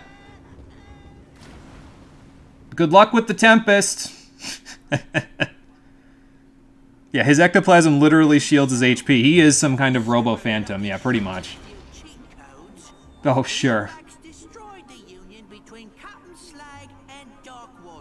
Wasn't much of a union. Neither one of them got too many benefits. The Lombax returned to Hulifar to claim his booty, the location of his missing first mate. Alright, so where did the Zoni take Clank, and why? Let's find out. Buy me deathless soul. Yeah, I'm stealing that. Alright, Obsidian Eye, show me Clank. Nice Sliders reference. Oh, there he is. He's in the 8-bit dimension. If x is the coefficient of a squared minus the improbability of the hypotenuse at absolute zero, the bogon index of the denominator must be equal or lesser to the number of b's in your bonnet. You've been scrambled, Clank. Good lord. What, Doctor? Oh, God fucking damn it, no. You didn't. You did. Oh, my God. And they gave him the tachyon treatment. He can't even have an epic moment walking down the stairs without doing that. Signal lost. Great. Coordinates acquired for Brigus Nebula. Nefarious. Of course it's nefarious. Why wouldn't it be? With the location of his missing mate in hand, our hero took off into space. Little did he know, the greatest challenge he would ever face lay just ahead. I don't know. The last game was pretty hard. Want to hear it again? I didn't want to hear it the first time, you mangy old bucket of balls. Alright, no need to get cross. I'll quit yelling when you find me a new body. Now, I think you're gonna be looking for a while. row, row, The Azorian Sea takes no prisoners. shut up. Row, row, row, row, row. That had to have been one of the worst jobs in the world, telling people to row the whole time. Like, I'd lose my voice inside of 45 minutes doing that shit. And that's the game, everybody. So yeah, Quest for Booty, not very long. It's about a 2.5 hour long DLC-esque game. Again, I consider it a DLC for Tools of Destruction, so... Yeah, I'm fucking sorry. What? Why would they ruin this moment or this dude's reputation? Because they didn't understand what made Nefarious good the first time. So, Quest for Booty, I'll be honest with you, if you don't think about the plot at all, I think it's pretty good. Let me take a drink before I elaborate. It remembers that Ratchet is a puzzle, and not a puzzle game, a platforming game. And it gives you some platforming to do, which was not as present in Tools of Destruction as I would have liked. And it also has some light puzzle elements to it. Nothing super in-depth, but just a little bit of extra stuff to do to vary up the gameplay, which I enjoy. And it was kind of reminiscent of some of the stuff they did in the classic games where they had varied gameplay inside of each of the levels. So it's nice to see that they brought that back a little bit in this part. And, I mean... I said it at the beginning, you know, I don't like the fact that they don't let me choose my weapons and all that stuff. Sure, it would be nice if they imported that stuff, but having a limited weapon supply like this forces you, like I said before, to use weapons you may not have used previously and adapt to the situation properly. So, I think I don't know if it necessarily puts enough difficulty at you on medium difficulty to make you use a whole bunch of the different weapons. You probably could have gotten through the whole game with just the freaking Shock Ravager and the Fusion Bomb, but... whatever, and the Predator launcher is low. Actually, no, the Nanoswarmers would probably do better in that situation. So probably if I had just used the 3 weapons that I actually cared about, we would have been fine. But, yeah, so, I mean, it's, you know, light puzzle solving, it's light platforming, it's got, the shooting is okay, the pirates are okay. Again, if you don't think about the plot at all, it's probably not too bad. But the big elephants in the room are not just the plot. The plot... Okay, so the plot of the game is that your pirate crew, who may or may not have been a splinter crew, mutinies so that you can resurrect Darkwater, so that they can recover the Fulcrum Star and go mutineering again together. I don't fucking... whatever. Slag has a revenge plot. I don't... It's nonsensical and irrelevant. The main point of the game is to get the Fulcrum Star so that you can find out where Clank is, and they can give you that whole ending cutscene there where Nefarious shows up, and it turns out he's manipulating the zoning. But I have a question for you. Why didn't they just put that as a post-credits scene at the end of Tools of Destruction? Why did they cut into a crack in time's development time by 6 whole fucking months to make this? Just to include that one cutscene that they could have very well played after the credits rolled in Tools of Destruction. That is the most boneheaded decision I have ever fucking heard. No, it's probably not the most, but it's one of the most boneheaded decisions I've ever fucking heard a game development company decide to do. How do we split the gap between this game and this game so that people don't feel like they're on the fence for 2 years? Let's cut into the development time of one of our other games and make this. Yeah, someone wanted money. It was Sony. I'm pretty sure, if I recall my history correctly, Insomniac overpromised on what they could do with Tools of Destruction to Sony, because they said, we'll have DLC for Tools of Destruction, we'll have an online multiplayer component, we'll have, not microtransactions, but like, they'll do a whole bunch of shit, and then they ended up not being able to do any of it, and Sony came knocking at Insomniac's door one day and said, hey, you remember how you said you'd do all this shit with Tools of Destruction? You got to pay us back now, because we gave you all this time to develop this shit, and you didn't really give us even half of what we wanted. And this is the result. They had to pay Sony back by cutting directly into 6 months of their development time for A Crack in Time to make this. So again, in a vacuum, I think I enjoy Quest for Booty. I mean, it's pretty lighthearted, a little adventure. If you don't really think too much about the plot or the overarching thing that's going on in the future series, I think I enjoy it. It's just that played Tools of Destruction first, and we're going to play A Crack in Time after this, so I have to think of it in terms of where it is in the rest of the series and why it exists. And when you think about where it is in the rest of the series and why it exists, I'm back on that torture rack, man. I was talking about it yesterday. I'm being pulled in multiple directions. I like some of the stuff it does. I dislike other parts of it. So yeah, Quest for Booty is also alright. Like I said with Tools of Destruction, I think they're both alright. They're both good Ratchet and Clank games. It's just that I think in some cases they kind of have some missteps. In this game, I think there's less missteps. I just think that the reason for this game to actually exist is the misstep to begin with. Because if A Crack in Time had 6 additional months of development instead of this game being released, and they had just put the post-credits cutscene of Nefarious showing up there, it would have been fine. It would have been no problem at all, because we could have shoehorned in the fact that Ratchet used Iris to figure out where Clank's location is. Okay, cool, fine. We'll figure that out when we get to A Crack in Time. But no, they had to make a whole fucking game that cut into A Crack in Time's development. So now, instead of A Crack in Time being the best Ratchet and Clank game ever, it's not, in my opinion. Cole thinks it's the best ever. It did turn out really well considering they cut into their development time for this, but we'll get to that when we get to A Crack in Time, which will be on the next episode of our streams here for the Ratchet and Clank Future Tetralogy, and that'll be on Tuesday at 4:30 p.m. Eastern Daylight Time. It even gives you the approximate release date. That aged like milk, yeah, for sure. But yeah, so we'll be back for A Crack in Time on Tuesday. So thank you for watching, everybody. I appreciate you coming out to Twitch and YouTube to check out the stream. I hope you enjoyed Ratchet and Clank Future Quest for Booty. And I mean, honestly, yeah, I think I enjoyed myself. It's I like the gameplay aspect of it anyway, and if I don't think about it too hard, we're golden. So now I'm going to go not think about it too hard and think about which weapons I want to use in A Crack in Time, so we'll get to that on Tuesday. Until then, everybody, or wherever I see you around the internet next, I hope that you'll take care and have a good one.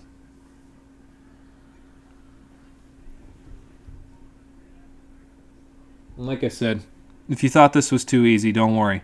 We'll be playing A Crack in Time on hard mode. So things will be tough again, just like the end of Tools of Destruction. Oh joy.